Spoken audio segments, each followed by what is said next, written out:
আমরা রেকর্ডও করে ফেলি। এবং আমরা এই কথাটাও বলে দেই, আমরা যেগুলো ফ্রি লাইভ ক্লাস নিচ্ছি এগুলো কিন্তু আমাদের ইউটিউব চ্যানেলে ডিএমসি ড্রিমার্স অ্যাডমিশন এইড, আমাদের ইউটিউব চ্যানেলের নাম। ডিএমসি ড্রিমার্স এ গেলেই তুমি এই ক্লাসগুলো সব পেয়ে যাবা। যদিও গতকালকে ক্লাসটা আমরা আপলোড দেই নাই, সেটা আমরা আজকে আপলোড দেব। এবং এগুলো সবগুলো সুন্দর করে প্লে লিস্ট আকারেই তুমি পেয়ে যাবা। ফেসবুকে আমার কাছে সবসময় মনে হয়েছে যে ফেসবুকে ক্লাস করার চেয়ে ইউটিউবে ক্লাস করা অনেক বেশি মজার, এবং অনেক সুন্দর করে ভিডিও প্লে করা যায়। আমি ঠিক জানি না তোমাদের কি হয়, তবে এখানে একটা খুব মজার একটা ফলাফল ঘটেছে। সেই ফলাফলটা হচ্ছে যে গতকালকে আমি একটা পোল দিয়েছিলাম, আমাদের যে মেইন গ্রুপটা আছে ডিএমসি ড্রিমার্স ফ্যামিলি, তোমরা সবাই আমাদের ফ্যামিলির অংশ, এবং আমাদের পেজে যে ফেসবুক লাইভে ক্লাস করা মজা নাকি জুমে ক্লাস করা মজা, ওখানে দেখলাম যে কিভাবে কিভাবে যেন ফেসবুক লাইভ মানে জিতে গেল।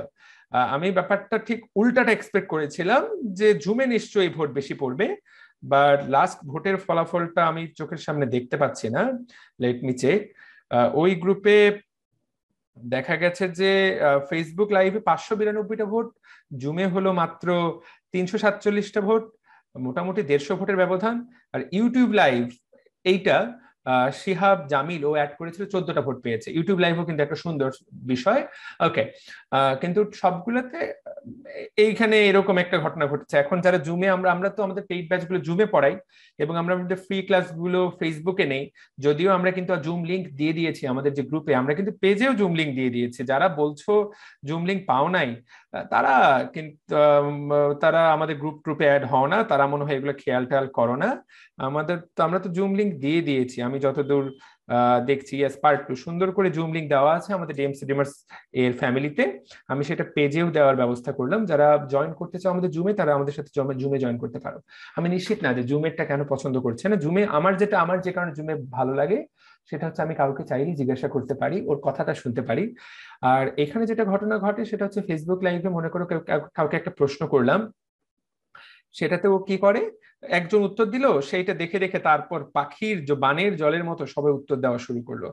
এবং একই সাথে তুমি দুইটা কাজ করছো, একদিক দিয়ে এখানে কমেন্ট করছো, আবার এই দিক দিয়ে আবার কিভাবে ক্লাস করছো। আমি কিভাবে করে এটা থেকে আমি জানি না, আমার কাছে অলওয়েজ জুমকে বেটার মনে হয়েছে। এবং আমাদের যে সার্ভিস, এই যে আমরা মনে করি 1000 বাচ্চাকে ক্লাস নেই, আমাদেরকে কিন্তু জুমকে মাসে অনেক টাকা পে করতে হয়। তো যদি ফেসবুক জিতেই যায় সেক্ষেত্রে আমাদের টাকাটা পুরোটাই বেঁচে যাবে, জুম ইউজ করা দরকারই পড়বে না। যদি সবাই ফেসবুক পছন্দ করে, ফেসবুক তো ফ্রি, আমার এই জিনিস দরকারই পড়বে না। হ্যাঁ, আমি ডিরেক্ট শুধুমাত্র আমি তো দেখলাম যে বিভিন্ন জায়গায় বিভিন্ন গ্রুপে শুধু স্ট্রিমিয়ার্ড ব্যবহার করেই অসংখ্য মানে শুধু স্ট্রিমিয়ার্ড দিয়ে ক্লাসগুলো হচ্ছে। তো এটা একটা সেকেন্ড থট আমি দিব কিনা, যে তোমরা তোমাদের প্রিফারেন্সের উপর চিন্তা করে, কারণ তোমরা যদি মনে করো ফেসবুক লাইভ বেশি ভালো।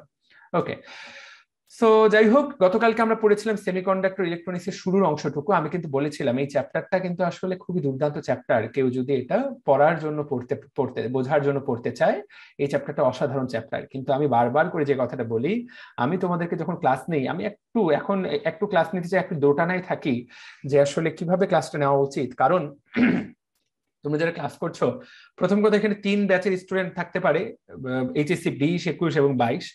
সবারই বোঝার ক্ষমতা অবশ্যই আলাদা আলাদা, কারণ সবার পড়ালেখার সময়টা আলাদা আলাদা। কেউ 3 বছর পড়েছে, কেউ 2 বছর, কেউ 1 বছর, কেউ পড়েই নাই, তাই না? তো এই চ্যাপ্টারটা কিন্তু 22-এর স্টুডেন্টরা পড়েই নাই। সেই জন্য গতকালকে যে বলেছিলাম যে আমি যা পড়াবো 22-এর জন্য কিন্তু 60% ইফেক্টিভ হবে, 20 এবং 21-এর জন্য 100% ইফেক্টিভ। তারপরও গতকালকে যা পড়িয়েছিলাম চেষ্টা করলে 22 ব্যাচের বাচ্চারাও বুঝতে পারার কথা, এবং তারা বলেছিল যে তারা বুঝতে পেরেছে। গতকালকে আমরা পড়েছিলাম অর্ধপরিবাহী কাকে বলে, পরিবাহী কাকে বলে, এবং অপরিবাহী কাকে বলে। এবং তোমাদের আশা করি সবার মনে আছে যে ইলেকট্রনিক্স এবং ইলেকট্রিক্যালের একটা পার্থক্য আমি তোমাদেরকে বলেছিলাম। যারা পার্থক্যটা শুনো নাই আবার বলে দেই, ইলেকট্রনিক্স হলো সেই সকল সামগ্রী বা সেই সকল যন্ত্রপাতি যেগুলাতে সেমিকন্ডাক্টর ব্যবহার করা হয়। আর ইলেকট্রিক্যাল যন্ত্র সামগ্রী হলো সেই সকল যন্ত্রপাতি যেগুলাতে কন্ডাক্টর বা পরিবাহী ব্যবহার করা হয়। ঠিক আছে? তো পরিবাহী ব্যবহার হলো ইলেকট্রিক্যাল সামগ্রীতে, আর অর্ধ পরিবাহীর ব্যবহার হলো ইলেকট্রনিক সামগ্রীতে। আজকে আমরা কিন্তু বিভিন্ন ইলেকট্রনিক সামগ্রী নিয়ে পড়ালেখা করব, ঠিক আছে?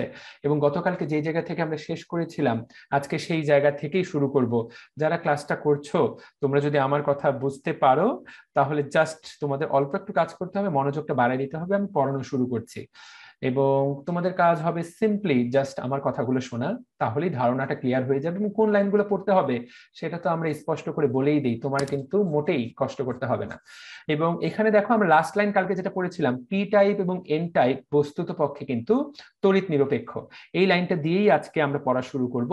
এইখানে আমরা একটা ছোট্ট কনসেপ্ট আজকে বোঝার চেষ্টা করব, এই ছোট্ট কনসেপ্টটা আজকে আমরা বোঝার চেষ্টা করব। ওকে, এবং এই কনসেপ্টটা আরেকবার বুঝে আমরা আজকে ক্লাসটা শুরু করব, হোপফুলি তোমরা আমার সাথে থাকবা। দেখো, পি টাইপ এবং এন টাইপ বস্তুত পক্ষে তড়িৎ নিরপেক্ষ, এটা দ্বারা কি বোঝায় এটা আমরা কালকে একটা কথা বলেছিলাম, আজকে আরেকভাবে চিন্তা করব যে কেন পি টাইপ এবং এন টাইপকে আলটিমেটলি তড়িৎ নিরপেক্ষ বলা হচ্ছে। গতকালকে আমরা বলেছিলাম পি টাইপ মানে হলো পজিটিভ টাইপ, কারণ এর মধ্যে কিসের পরিমাণ বেশি থাকে, হোলের পরিমাণ বেশি থাকে। তাহলে পি টাইপের সংখ্যাগুরু বাহক হলো হোল, পরীক্ষা কিন্তু এটাই আসবে। এবং আমরা বলেছিলাম এন টাইপ হলো নেগেটিভ টাইপ, এখানে ইলেকট্রনের পরিমাণ বেশি, মুক্ত ইলেকট্রন, সেই জন্য এর সংখ্যাগুরু বাহক হলো মুক্ত ইলেকট্রন।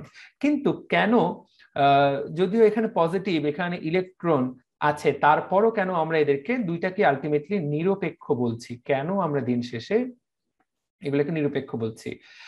জাস্ট একটা ছোট্ট উদাহরণ দিলেই আসলে আমি তোমাদেরকে জিনিসটা বুঝিয়ে ফেলতে পারবো কেন আমরা এগুলোকে নিরপেক্ষ বলছি, আলটিমেটলি কেন নিরপেক্ষ। প্রথম কথা, ধরো এই জায়গায় সিলিকন আছে একটা, এরকম সিলিকনের 4টা হাত, এরকম অনেকগুলো সিলিকন আছে একটা ছোট্ট খণ্ডে, এরকম লাখ লাখ কোটি কোটি সিলিকন আছে।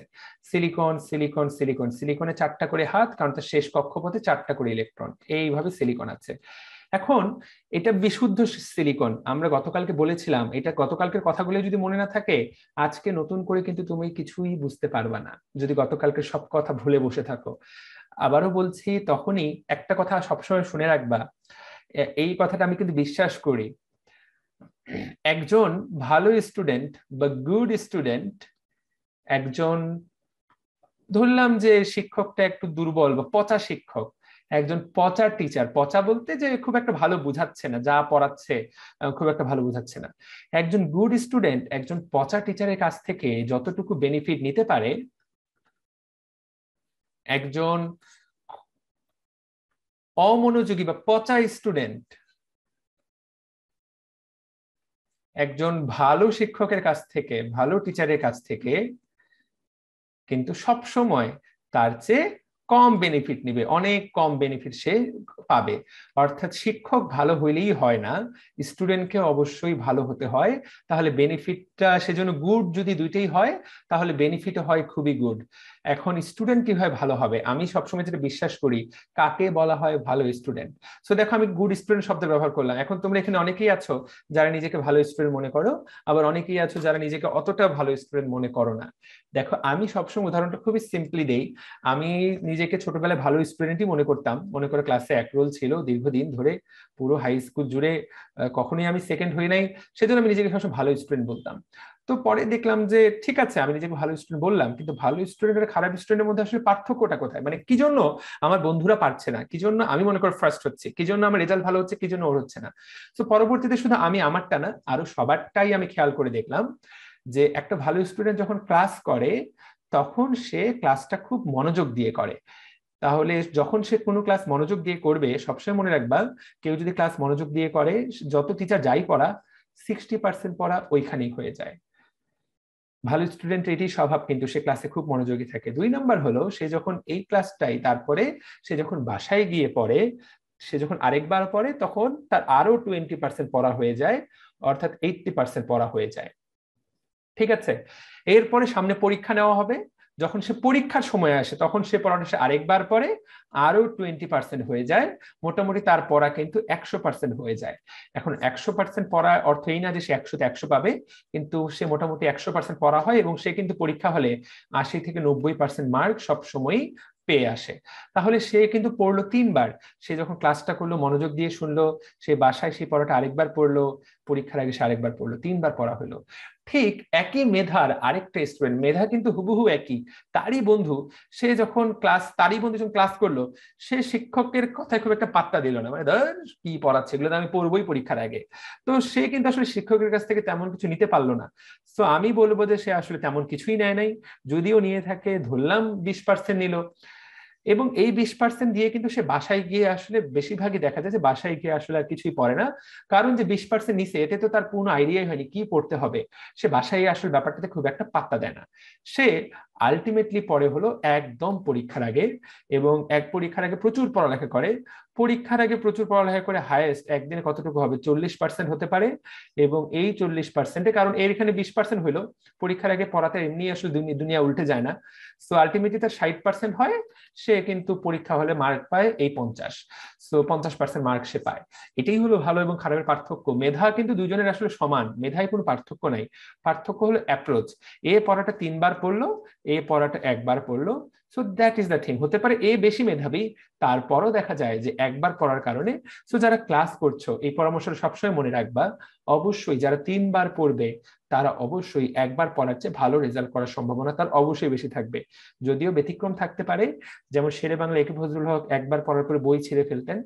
তবে আমি এটা সবসময় বলি, উনি বই ছিঁড়ে ফেললেও আমি গ্যারান্টি দিতে পারি শেরে বাংলা একে ফজলুল হকের ওইগুলো এইচএসসির বই ছিল না, অন্ততপক্ষে এইচএসসির ফিজিক্স বই ছিল না যে 1 বার পড়বে আর ছিঁড়ে ফেলে দিবে। মানে এত মেধাবী দুনিয়ায় কেউ জন্ম নেয়নি ভাই।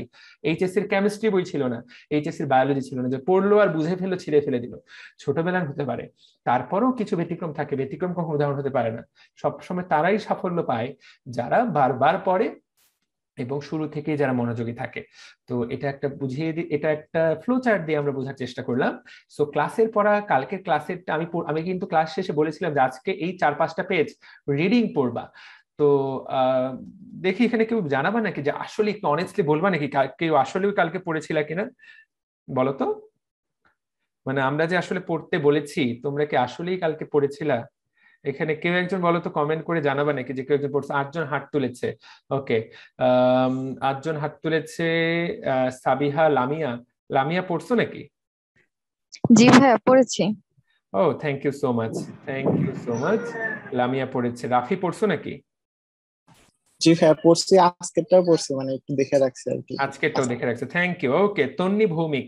ওকে, ওইটা ক্লাস 1-এর বই ছিল ভাইয়া। ক্লাস 1-এও কিন্তু দেখো, আহ, অমি, মুন্নান, শুভ বলেছে যে ক্লাস 1-এর বই ছিল। হতে পারে। না না, কে বলছে? সাইফুল ইসলাম আকাশ। হ্যাঁ, ও দুজনই বলেছে ক্লাস 1-এর বই হলো। তোমার কথা মনে করো তো, তুমি যখন ক্লাস 1-এ পড়তা, তোমাকেও কিন্তু ওই জিনিস মিনিমাম 5 বার পড়া লাগছে। এবিসিডি পরীক্ষার আগে তোমার মা তোমাকে ধাক্কা ধাক্কায় পড়াইছে। সেটাও সেই বয়সের জন্য খুব ভয়ঙ্কর বিষয় ছিল। মানে এমনি এমনি তো তার সে, মানে তার কোয়ালিটির জন্য সে কিন্তু এই উপাধি জনগণের মনে এখনো। আমি দেখো, আমি আজকে ডিএমসি ড্রিমার্স এর মেডিকেলের কোচিং এর ক্লাসে বসে তার নাম নিচ্ছি। কি পরিমাণ মহান কাজ করে গেছেন। তার মানে অবশ্যই হি ওয়াজ এক্সট্রা অর্ডিনারি, এতে কোনোই সন্দেহ নাই আমাদের। তবে সবসময় মনে রাখবা, এক্সট্রা অর্ডিনারি মানুষগুলোর মধ্যে অবশ্যই কিছু এক্সট্রা অর্ডিনারি গুণ থাকলেও তারা বেশিরভাগ ক্ষেত্রে অর্ডিনারি কাজগুলোই এক্সট্রা অর্ডিনারি ভাবে করেন। আমরা হয়তো কাজগুলোতে যত ডেডিকেশন দেই না, তারা হয়তো অনেক বেশি ডেডিকেশন দেন। অ্যাকচুয়ালি সেটাই পার্থক্য। তাহলে গত বছর যে মেয়েটা মেডিকেলে ফার্স্ট হলো, এই একই বই, সে কিন্তু নতুন কোনো বই পড়ে নাই। এই একই বই কিন্তু তোমরা সবাই পড়লা, বা তোমরা বা ওর বন্ধু বান্ধবরা সবাই পড়েছে। বেশিরভাগ পোলাপান চান্সই পায় নাই, কারণ same topic, same syllabus, same পরীক্ষা, ও ফার্স্ট হয়ে গেল। ওর ডেডিকেশনটা অমনই ছিল, ওর ব্রেনের সিনাপস গুলাকে ওইভাবেই কাজে লাগাইছে। সবসময় মনে রাখবা যে আমাদের ব্রেনে বলা হয় না যে আমরা ব্রেনের মাত্র 8 থেকে 10% ব্যবহার করি। এখন কে 8% করবে আর কে 10% করবে? যে এই 8%-এর উপর জোর দিতে থাকবে, তার সিনাপস গুলা নতুন করে খুলে যাবে, 8 থেকে 9 হবে এবং 9 থেকে 10 হবে। তো তুমি যত বেশি চেষ্টা চালাবা, তত তোমার ব্রেন শার্প হবে, তত একবার পড়লেই তোমার মনে থাকবে। আর তুমি যদি কম পড়ালেখা করো, আস্তে আস্তে কিন্তু তুমি পিছিয়ে পড়বে, এইটাই সত্য। ওকে, এখানে আশরাফুল বিন শফিক, মানে অপিন, অপিন বলেছে আমার এক্সট্রা অর্ডিনারি আমার এক্স নিয়ে চলে গেছে। আমি নিশ্চিত না যে অপিন আসলে এখানে কি বলতে চাচ্ছে, আমি বুঝতে পারি নাই। ওকে, ঠিক আছে, আমরা চলো শুরু করা যাক। সো আমরা যেটা গতকালকে বলছিলাম, যে সিলিকনের যে উদাহরণটা আমি দিচ্ছিলাম, তো এই যে সিলিকন, বিশুদ্ধ অবস্থায় এই সিলিকনকে একটু তাপ দিলে কিছু মুক্ত ইলেকট্রন তার ঘোরাঘুরি করে, কিছু তার মুক্ত ইলেকট্রন ঘোরাঘুরি করে। গতকালকে আমরা পড়েছিলাম, সবাই আমাকে জানাবা নাকি, এই সিলিকনের সাথে যদি আমরা একটা ত্রিযোজী মৌল যুক্ত করি, ধরলাম অ্যালুমিনিয়াম এর ভিতরে প্রবেশ করিয়ে দিলাম। সো ধরো এই জায়গায় অ্যালুমিনিয়াম প্রবেশ করিয়ে দিলাম, এই অ্যালুমিনিয়াম প্রবেশ করে দেওয়া এই জিনিসটাকে কি বলা হয়? অ্যালুমিনিয়াম প্রবেশ করে দেওয়ার প্রসেসটাকে কি বলা হয়? একটু কমেন্ট করে জানাবা নাকি যে এই জিনিসটাকে কি বলা হয়, যে আমরা অ্যালুমিনিয়াম যে যুক্ত করে দেব, ইয়েস, এবং এখানে অলরেডি এখানে আবার এই ছেলেটাকে আমি কিন্তু গ্রুপ থেকে ব্লক করেছি, বলদ গরু নামে যে ছেলেটা, বেশ দুষ্ট একটা ছেলে। এ আবার কমেন্ট করছে, ওর কমেন্টের কেউ রিপ্লাই দিবা না, মোটেই পাত্তা দিবা না। সো অ্যালুমিনিয়াম এখানে কিন্তু অ্যালুমিনিয়ামের কয়টা আছে? অ্যালুমিনিয়ামের এখানে 3টা ইলেকট্রন আছে। তো অ্যালুমিনিয়ামের একটা হাত কিন্তু খালি এই জায়গায়, সিলিকনের এই হাতটা তখন কান্না করে যে কার সাথে যুক্ত হব। তার মানে এই জায়গায় অ্যালুমিনিয়াম কিন্তু একটা হোল নিয়ে প্রবেশ করলো। সো অলরেডি কয়েকজন কমেন্ট করে জানিয়েছে যে এই জিনিসটাকে বলে ডোপিং বা ডোপায়ন। ড্যাজলিং বলেছে, জেবা বলেছে, জেসি বলেছে, ইভানা বলেছে, আলিফ মাহমুদ অপি বলেছে, অসংখ্য জন বলেছে, এবং এখানে 16 জন হাত তুলেছে। ঠিক আছে, আমি মাঝে মাঝে অবশ্যই জুম থেকেও নিব। Thank you. সো ডোপায়ন করলে কি হয়? এইখানে তাকায় দেখো, এখানে একটা তাহলে কি হলো, হোল তৈরি হলো, তাই না? এবং এই ডোপায়ন করলে কি হয়, এটার পরিবাহিতা অনেক বেশি বৃদ্ধি পায়। পরীক্ষায় কিন্তু এটাই আসবে, ডোপায়ন কেন করা হয়? পরিবাহিতা বৃদ্ধি করার জন্য। এখন এখানে তুমি যদি একটু খেয়াল করো যে এখানে আমরা যদি একটু খালি তাকাই দেখি, তাহলে আমাদেরকে মনে রাখতে হবে যে এখানে একটা হোল, আমরা এখানে একটা হোলের যোগান দিলাম, তাই তো? এখন এইখানে যখন একটা হোল তৈরি হলো, দেখা যায় যে এই জায়গাটা ফাঁকা থাকার কারণে এইখান থেকে একটা ইলেকট্রন বা এই সিলিকন থেকে একটা ইলেকট্রন এই জায়গায় চলে আসলো। ইলেকট্রনগুলোকে আমরা যদি সবুজ দিই, এই হোলের মধ্যে এসে আরেকটা ইলেকট্রন ঢুকে গেল। তার মানে হোলটা কোথায় চলে গেল? হোলটা চলে গেল এই সিলিকনের এই জায়গায়, কারণ এখানকার এই ইলেকট্রনটা এই জায়গায় চলে এসেছে। এইভাবে হোলগুলো কিন্তু আলটিমেটলি এভাবে বদলাতে থাকে, মানে হোলগুলো জায়গা পরিবর্তন করতে থাকে। সেই জন্য আমরা যে কথাটা বলি যে সেটা হচ্ছে যে যখন আমরা 3 যোজি মৌল দ্বারা কোনো কিছু রূপায়ণ করব, তখন এরকম হোল, এখানে তো একটা অ্যালুমিনিয়ামের জন্য একটা হোল, এরকম যদি আমরা 1 কোটি অ্যালুমিনিয়াম দেই, তাহলে এখানে কিন্তু 1 কোটি এরকম হোল যুক্ত হলো। আলটিমেটলি দেখা যাবে যে এরকম হোলটা কিন্তু জায়গা পরিবর্তন করছে, বা সহজ ভাষায় হোলটা কিন্তু জায়গায়, হোলটা কিন্তু স্থানান্তরিত হচ্ছে। সো এই জন্য এটাকে আমরা বলবো চার্জের বাহক, পজিটিভ চার্জ বলবো, কারণ হোলটা আগে এই জায়গায় ছিল, এখান থেকে একটা ইলেকট্রন এই জায়গায় চলে আসলো। কারণ এখানে এই সিলিকনটা, এখানে এই সিলিকনটা বলবে যে আমার এই বাচ্চাটার বিয়ে দিতে পারতেছে না, এখানে কাউকে দাও। এখান থেকে একটা ইলেকট্রন আসবে, এই হোলটা এই জায়গায় গেল। আবার এখান থেকে একটা ইলেকট্রন আসবে, এই হোলটা এই জায়গায় গেল। এভাবে হোলটা কিন্তু আসলে পজিটিভ চার্জ ক্যারি করছে।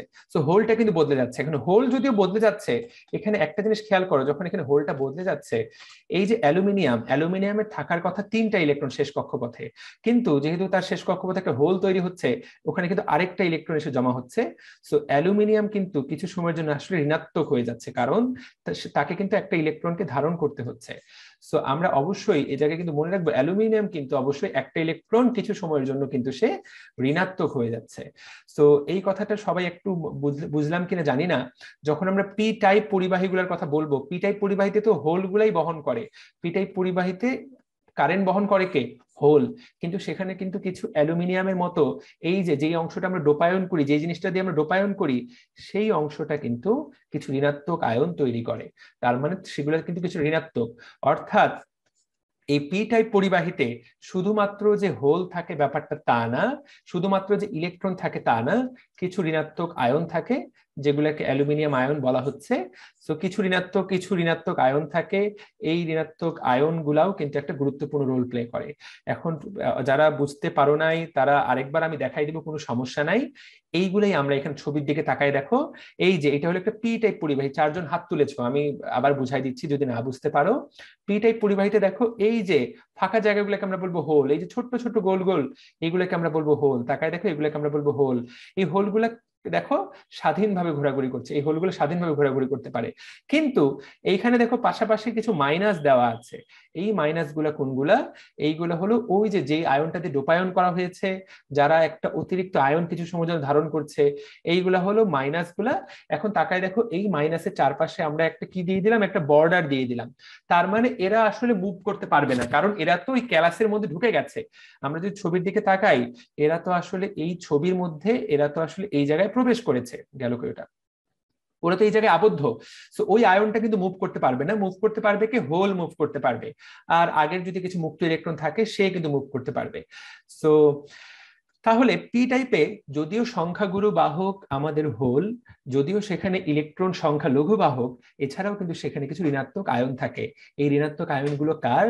এই ঋণাত্মক আয়নগুলো হলো আমাদের ডোপায়ন যে করা হয়, ডোপ্যান্ট, যা দিয়ে ডোপায়ন করা হয় তাকে বলা হয় ডোপ্যান্ট। এখানে একটা জফলা হবে, প্যান্ট আছে না, সো এটাকে বলা হয় ডোপ্যান্ট। তো ডোপ্যান্টের যে আয়নগুলা সেটা কিছু সময়ের জন্য ঋণাত্মক হয়ে যায়, তো এগুলো ঋণাত্মক আয়ন। একইভাবে এন টাইপে কিন্তু এন টাইপে যে ডোপ্যান্ট গুলা থাকে সেইগুলো কিন্তু পজিটিভ চার্জে পরিণত হয়, কারণ সে কিছু সময়ের জন্য হোল ধারণ করে, তার ইলেকট্রনটাকে সে ছেড়ে দিয়ে কিছু সময়ের জন্য সে হোল ধারণ করে। একইভাবে আমরা যখন এন টাইপের দিকে তাকাবো, এন টাইপের মধ্যে দেখো এই যে এখানে পজিটিভ চার্জ গুলা কিন্তু এখানে দেওয়া আছে। হ্যাঁ, এই যে এখানে পজিটিভ চার্জ গুলা দেওয়া আছে। আর এবং এগুলাকে কেন এরকম আমরা বৃত্তের মধ্যে ভরে দিয়েছি? কারণ এরা মুভ করতে পারবে না, এরা ক্যালাস জালির মধ্যে আটকানো। তাহলে মুভ করতে পারবে কারা? এন টাইপের মধ্যে ইলেকট্রন মুভ করতে পারবে।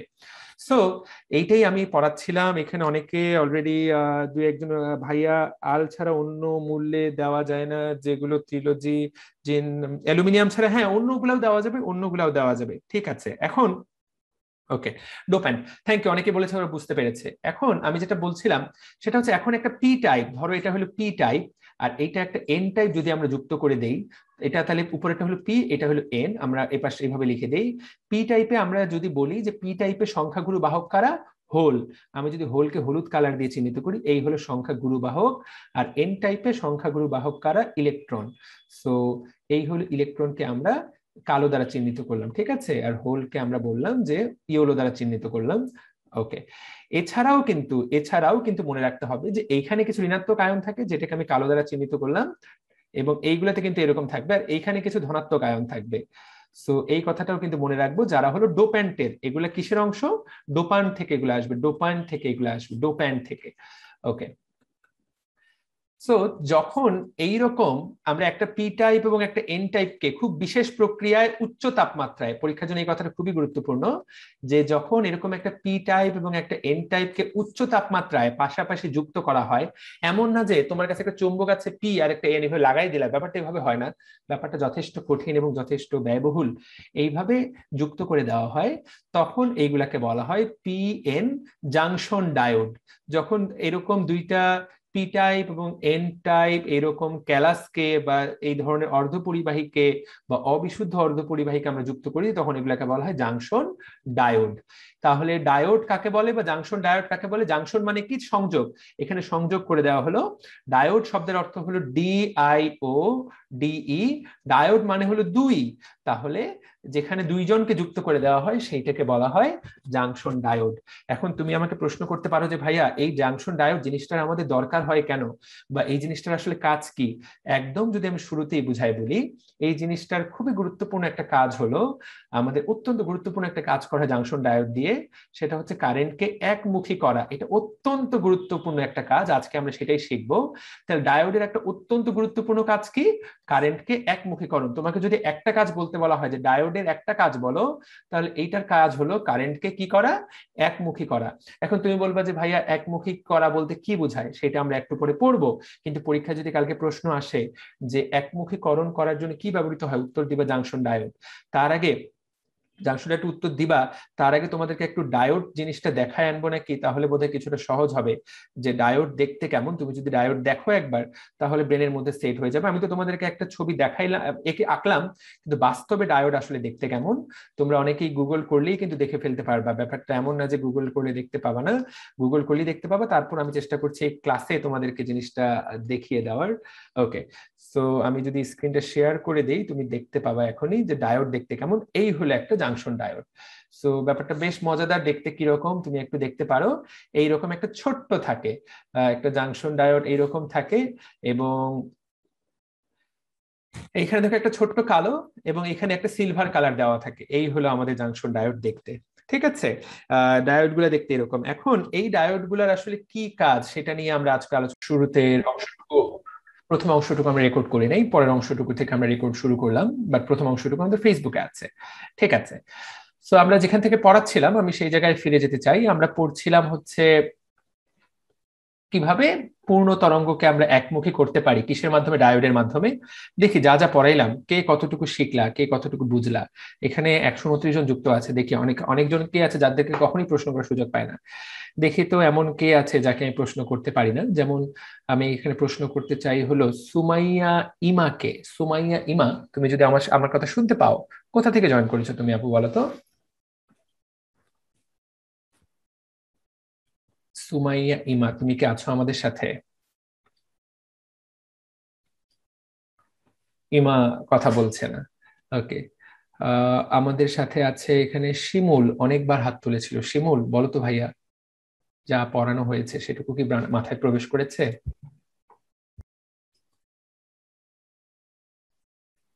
কি ব্যাপার, কোনো সমস্যা যে আমি শুনতে পাচ্ছি না, নাকি তোমরাই কথা বলতেছো না?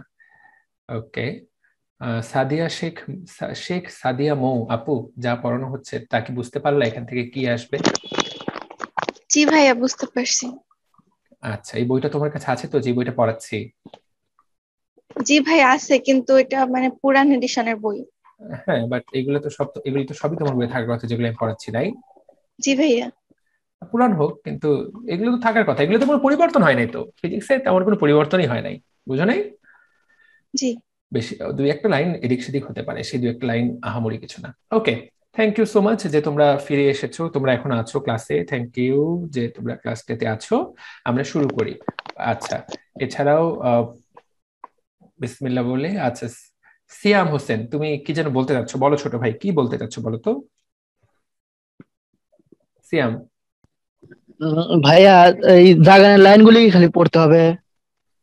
ও আচ্ছা, এটা একটা সুন্দর প্রশ্ন যে দাগানো লাইনগুলোই পড়বো কিনা। আমি তোমাদেরকে আবারও বলে দিই, যারা ক্লাসটি করছো, আমি যা দাগিয়ে দিচ্ছি প্রশ্ন এখান থেকেই আসবে, এর বাইরে প্রশ্ন কখনো আমরা আসতে দেখিনি। এবং আমি যে দাগাই দিচ্ছি, তোমরা মজার জিনিস দেখবা, আমাদের যে লেকচার নোটটা, এই যে লেকচার নোট, এখানে অ্যাকচুয়ালি সেই লাইনগুলোই দেওয়া আছে, বা ভাইস ভার্সা, এখানে যে লাইনগুলো দেওয়া আছে সেগুলো আমি দাগাই দিচ্ছি, তুমি যেটা মনে করো। বাট বাস্তবতা হচ্ছে আমি আসলে লেকচার নোট যখন বানিয়েছি, ঠিক আছে, বইয়ের লাইন, সো আসলে আমরা যা দাগাচ্ছি সেগুলো লেকচার নোটে দেওয়া আছে। সো এইখান থেকেই আসলে পরীক্ষা প্রশ্ন আসবে। এখন এগুলোই পড়তে হবে, মানে এগুলো মনে রাখতে হবে, পড়তে হবে। তুমি যখন রিডিং পড়বা অবশ্যই চেষ্টা করবে পুরো বইটাই পড়ার, মানে পুরো জিনিসটাই পড়ার। কিন্তু পরীক্ষায় কিন্তু দাগানো লাইন থেকে আসবে, এটুকু আমি তোমাদের নিশ্চিত করছি বড় ভাই হিসাবে। ওকে, মেডিকেলে ভর্তি পরীক্ষায় চান্স পেতে হলে আসলে বোঝা উচিত কোন জায়গা থেকে প্রশ্ন আসবে। তুমি যখন নিজেই আমাদের এমসিকিউ গুলা বা যে কোনো জায়গার এমসিকিউ সলভ করবা, নিজেই বুঝতে পারবা যে কোন লাইন থেকে প্রশ্ন আসে। সো আমি যা যা পড়াইলাম, যেমন এই চ্যাপ্টারটা দেখো তো, এই যে যারা ক্লাস করছো দেখো তো, এই যে পুরা পেজটা কত বড় পেজ, দেখো এখান থেকে দাগাইছি মাত্র একটা লাইন, এটা। তারপরে কাকে বলা হয় ডায়োড, তারপরে ডিপ্লেশন স্তরের সংজ্ঞা, এর ডিপ্রেশন স্তর অপূর্ণ জাংশন, মাত্র 5টা মাত্র লাইন আমি তোমাদেরকে দাগিয়ে দিলাম পুরো। কি বলে ওটাতে, 5টা মাত্র লাইন আমি তোমাকে দাগাইলাম পুরো পেজে, কিন্তু ওই পেজে লাইন আছে কতগুলা, ওইখানে লাইন আছে আসলে অনেকগুলো। লাইটটাই অফ করে দেখ, আশা করি তোমাকে দেখতে পাচ্ছ। সো ওখানে লাইন আছে মিনিমাম 20টা, কিন্তু আমি দাগাই দিলাম 5টা, ওই 5টা লাইনই পরীক্ষায় আসবে। এবার বাস্তবতা হচ্ছে বাকিগুলো পড়লে তোমার 4-5টা লাইন বেশি মনে থাকবে, বেশি কনফিউশন ক্লিয়ার হবে। এবার একটা ছোট্ট টপিক আমি খুব দ্রুত পড়িয়ে দিব, এটাকে বলা হয় বায়াসিং বা বায়াস প্রয়োগ। এখানে তাকায় দেখো যে বায়াস প্রয়োগ দুই ভাবে করা হয়, একটাকে বলে সম্মুখবর্তী ঝোঁক বা ফরওয়ার্ড বায়াস, আর একটাকে বলে বিপরীত ঝোঁক বা রিভার্স বায়াস। তাহলে পরীক্ষা যদি কখনো প্রশ্ন আসে যে পি এন জংশন ডায়োড, আমরা তো ডায়োড নিয়ে পড়ালেখা করছি, এগুলোর নাম হলো পি এন জংশন ডায়োডে কয় ভাবে বায়াস দেওয়া যায়? দুই ভাবে বায়াস দেওয়া যায়, একটাকে বলে ফরওয়ার্ড বায়াস মানে সামনের দিকে ধাক্কা, আর একটাকে বলা হয় রিভার্স বায়াস, ঠিক আছে, বা বিপরীতবর্তী ঝোঁক। এখন এই জিনিসটা কি, জিনিসটা যদি খালি একবারই বইয়ের ভাষায় তোমাকে আমি বোঝাতে চাই, একদম সিম্পল। আমি যদি দেখো, এই যে পি হলো আমাদের এই পেস্ট কালার, ঠিক আছে, আর কমলা হলো আমাদের এন। হ্যাঁ, সো পি এবং এন, মাঝখানের স্তরটা হলো ডিপ্লেশন স্তর। পি মানে আমরা ধরেই নিছি যে পি মানে পজিটিভ, তাই তো, পি মানে হলো এখানে হোল, এটার সংখ্যাগুলো বাহক, এন মানে নেগেটিভ। মনে রাখতে হবে বায়াস বলতে বোঝানো হয় ব দিয়ে বায়াস, তুমি সবসময় যে কথাটা মনে রাখবা, অ্যাকচুয়ালি বায়াস বলতে কি বোঝায়? বায়াস বলতে ডায়োডের সাথে ব্যাটারির সংযোগ।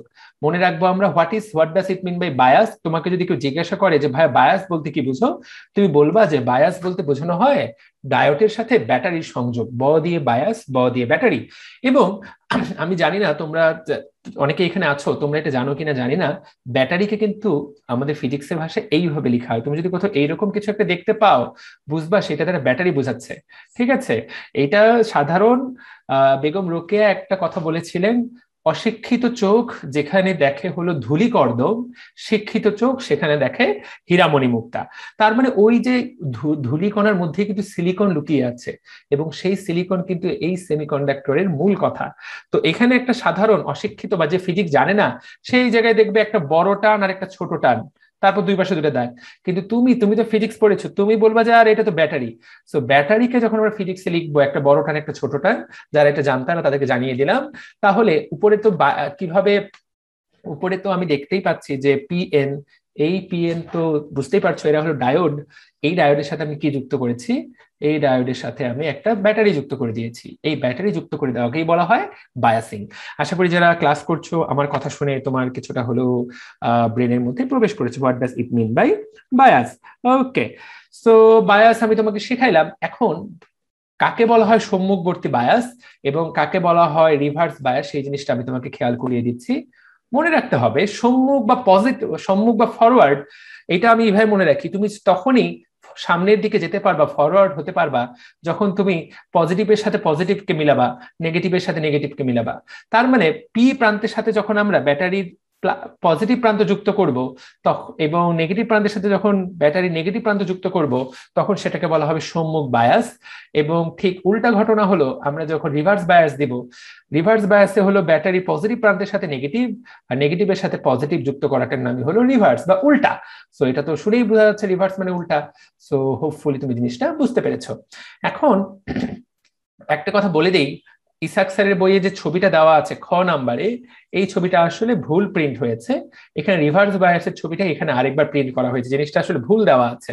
সো যারা এই ছবি দেখে পাগল হয়ে যেতে পারো, কারণ ভাই পড়ালে এক জিনিস, বইয়ের মধ্যে দেখতেছে আরেক জিনিস, হতে পারে যে কেউ আজকে রাতটা ঘুম হারাম হয়ে যেতে পারে, যেটা কি দেখতেছি এই জায়গায়, পড়াইলে এক জিনিস আর এই ছবিটা আসলে স্যারের উচিত চেঞ্জ করা। দীর্ঘদিন ধরে এই জিনিসটা এখানে ভুল দেওয়া আছে, সো এই জিনিসটা আসলে চেঞ্জ করতে হবে, ঠিক আছে? অ্যাকচুয়ালি রিভার্স বায়াস তাহলে কিরকম, ফরওয়ার্ড বায়াসে আসলে কি ঘটনা ঘটে আমরা যদি জানতে চাই, আমি একটা বড় ছবি তোমাদেরকে দেখাই দিচ্ছি। ওকে, সো আমি একটা ছবি শেয়ার করে দিচ্ছি, দেখো কি সুন্দর একটা ছবি। কিরকম, এই হলো পি টাইপ, এই হলো এন টাইপ, মাঝখানে হলো ডিপ্লেশন রিজিয়ন, আশা করি সবাই দেখতে পাচ্ছ। পি টাইপের সাথে দেখো এই যে ব্যাটারির পজিটিভকে যুক্ত করে দিলাম। ব্যাটারি মানে হলো ডিসি সোর্স, মনে রাখবে যে কোনো ব্যাটারি মানেই কি, ব্যাটারি মানেই হলো ডিসি কারেন্ট, ঠিক আছে? আমরা তো আগেই বলেছি। আর এই পাশে এন টাইপ মানে হলো এন টাইপের সাথে negative, so this is forward bias. এখন পি টাইপে কি ছিল, পি টাইপে ছিল হলো সব হোল গুলা, তাই না? আর এন টাইপে সব ছিল কি, ইলেকট্রন গুলা। এখন তুমি যখন পি এর সাথে ব্যাটারির পজিটিভ প্রান্তকে যুক্ত করবা আর এন এর সাথে তুমি যখন নেগেটিভ প্রান্তকে যুক্ত করবা, আমরা সবাই জানি যে পজিটিভ পজিটিভকে বিকর্ষণ করে, নেগেটিভ নেগেটিভকে বিকর্ষণ করে। তুমি যদি অ্যাকচুয়ালি তাই জেনে থাকো তাহলে দেখবা যে এই যে পজিটিভ গুলাকে ধাক্কা দিয়ে, এই পজিটিভ হোল গুলাকে ধাক্কা দিয়ে এই পাশে পার করে দিবে, আর এই পাশের ইলেকট্রন গুলা এই নেগেটিভের ধাক্কায়, আমি যদি ডান বাম বলার চেষ্টা করি তাহলে পি টাইপটা চলে যাবে এন টাইপের দিকে, মানে হোল গুলা চলে যাবে এন এর দিকে, আর এন গুলা চলে যাবে এই দিকে। এবং এই জায়গায় আসলে ডিপ্লেশন স্তরটা খুবই ছোট হয়ে যাবে, কারণ তখন ইন্ডিয়া, তখন বিজিবি আর বিএসএফ চাইলেও বাংলাদেশের ইন্ডিয়ার মানুষকে আটকাইতে পারবে না। ধরো দেখা গেল যে বাংলাদেশের আর্মি বাংলাদেশের মানুষকে মেরে ফেলা শুরু করেছে, তখন কি হবে? বাংলাদেশের মানুষ পালিয়ে ইন্ডিয়ায় যাওয়া শুরু করবে।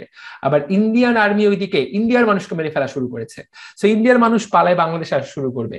তখন কিন্তু এই যে মাঝখানে তারা কোনো বাধা টাধা মানবে না, যদিও এই জায়গায় মাঝখানে কেউ অনেকজন শহীদ হয়ে যাবে, অর্থাৎ বিজিবি এবং বিএসএফ অনেককে গুলি করে মারবে, কিন্তু এত যেমন জনসংখ্যা হলো আমাদের 20 কোটি, আর্মি আছে মাত্র কয়েক লাখ, তো কয়েক লাখ বিএসএফ সদস্য, আসলে কিছু কয়েক লাখ মানুষ মারা যাবে, কিন্তু আলটিমেটলি এখানে বিদ্যুতের প্রবাহ চালু হয়ে যাবে।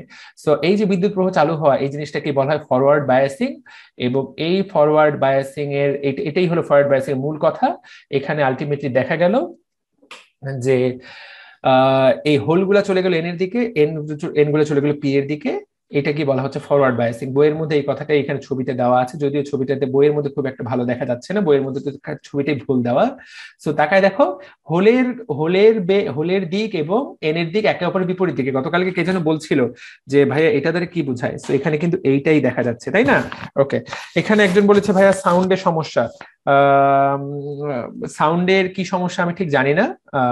এখানে যারা জুমে ক্লাস করছো, এনিথিং রং? ইমতিয়াজ আলম, কোনো সমস্যা ছোট ভাই? না ভাইয়া। ওকে, সো তাহলে দেখো ফরওয়ার্ড বায়াসিং এ তাহলে কি ঘটনা ঘটলো, আশা করি কিছুটা বুঝতে পেরেছো। সো এখন আমি তোমাকে কিন্তু বেসিক জিনিসটা বুঝাই দিলাম, তাহলে পরীক্ষায় কিন্তু প্রশ্ন আসবে ফরওয়ার্ড বায়াসিং এ কি করা হয়।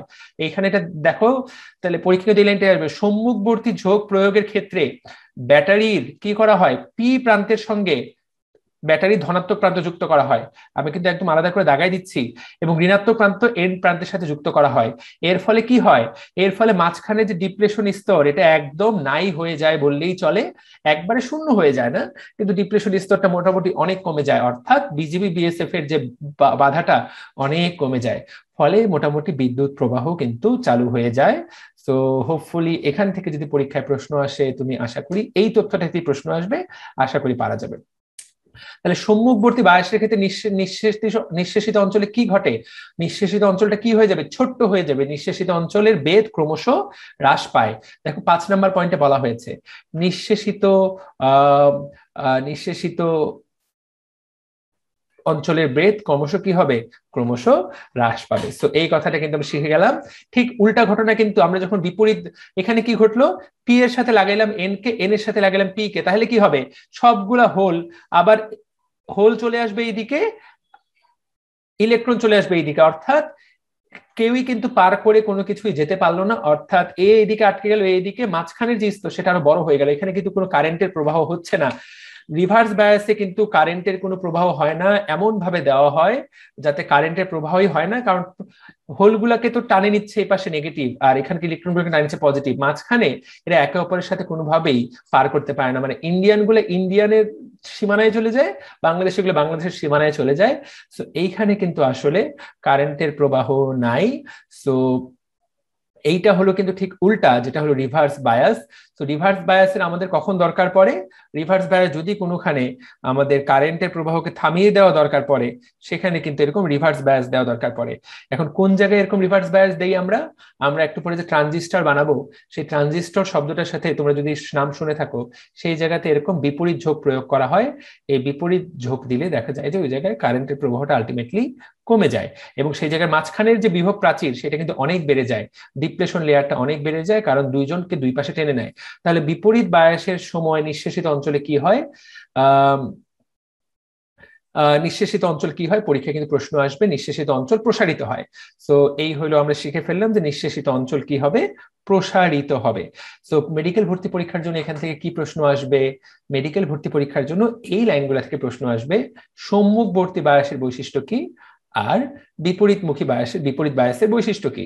যারা ক্লাস করছো, আবারও বলছি, এই সত্য মিথ্যা ছাড়া আর কোনো লাইন থেকে প্রশ্ন আসবে না। 3 স্টার ইম্পর্টেন্ট, আহামরি যে খুব ইম্পর্টেন্ট তা না, তারপর 3 স্টার। যদি কখনো প্রশ্ন আসে এইটাই আসবে যে বৈশিষ্ট্য কি।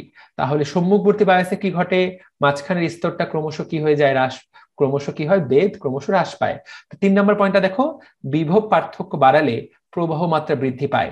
তোমরা আশা করি ছোট্টবেলা থেকে সূত্রটা জানো, ভি ইকুয়াল টু আই আর, সবসময় মনে রাখবা ভি এবং আই সমানুপাতিক। সো বিভব পার্থক্য ভি বাড়লে মনে রাখবা যে আই কিন্তু বৃদ্ধি পাবে, এই কথাটা আমরা এখানকার জন্য মনে রাখবো। এবং এই একটা ছোট্ট ডায়োডে এখানে তাকায় দেখো কয়েক মিলি অ্যাম্পিয়ার তড়িৎ প্রবাহ পাওয়া যায়, মিলি অ্যাম্পিয়ার। যখন আমরা এইটাই রিভার্স বায়াসে দিব, ওখানে কিন্তু তড়িৎ প্রবাহ পাওয়া যায় না, কারণ ওই জায়গায় উল্টা জিনিস দিয়ে রাখছি। সো ওই জায়গায় কি হবে, মাইক্রো অ্যাম্পিয়ার, মানে খুবই কম, যেটুকু পাওয়া যাবে খুবই কম তড়িৎ প্রবাহ পাওয়া যাবে। আচ্ছা, এখন খুবই কম তড়িৎ প্রবাহ, এখন তুমি বলবা যে ভাইয়া কেন খুবই কম তড়িৎ প্রবাহ পাওয়া যায়, কারণ তোমাদের যদি একটু মনে থাকে, আমরা যদি আরেকটা ছবি চেক করি, তাহলে এইখানে আমরা যদি আরেকটা ছবি একটু শেয়ার করে দিই তাহলে আমরা দেখতে পাবো যে দেখো এইটা হলো একটা রিভার্স বায়াস।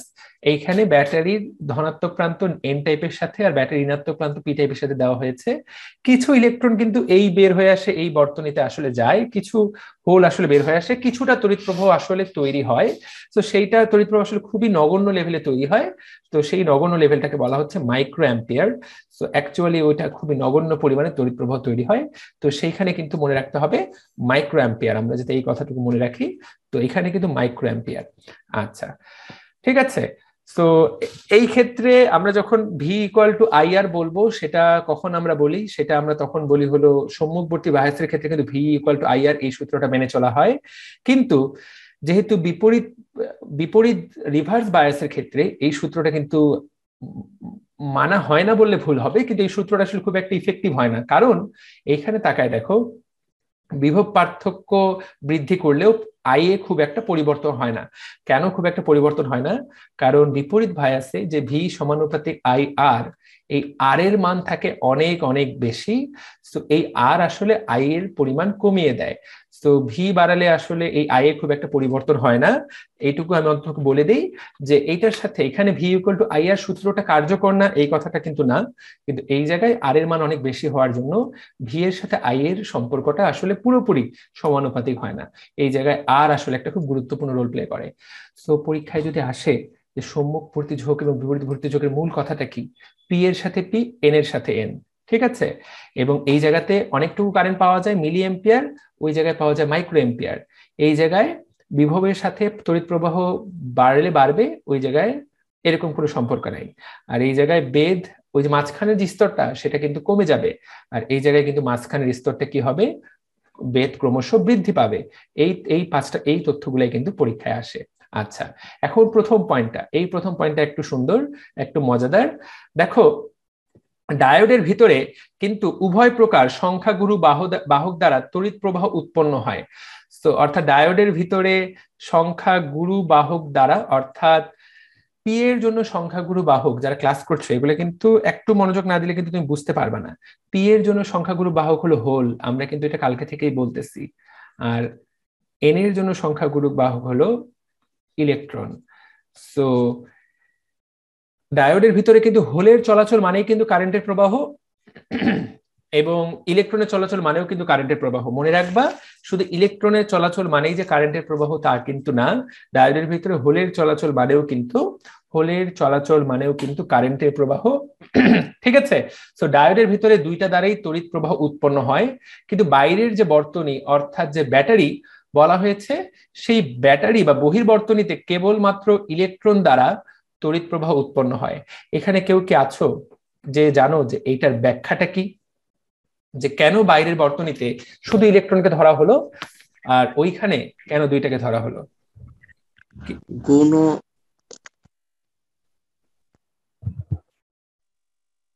বাইরের বর্তনীতে হোল মনে হয় কম ভাইয়া, এই জন্য। হ্যাঁ, ডিসি কারেন্ট তাই। ওকে, এখানে আমি সবার কথা অফ করে দিচ্ছি। জুবাইর, তুমি বলো। ভাইয়া মানে ইলেকট্রন একদিকে প্রবাহিত হওয়া আর হোল আরেকদিকে প্রবাহিত হওয়া অ্যাকচুয়ালি একই কথা।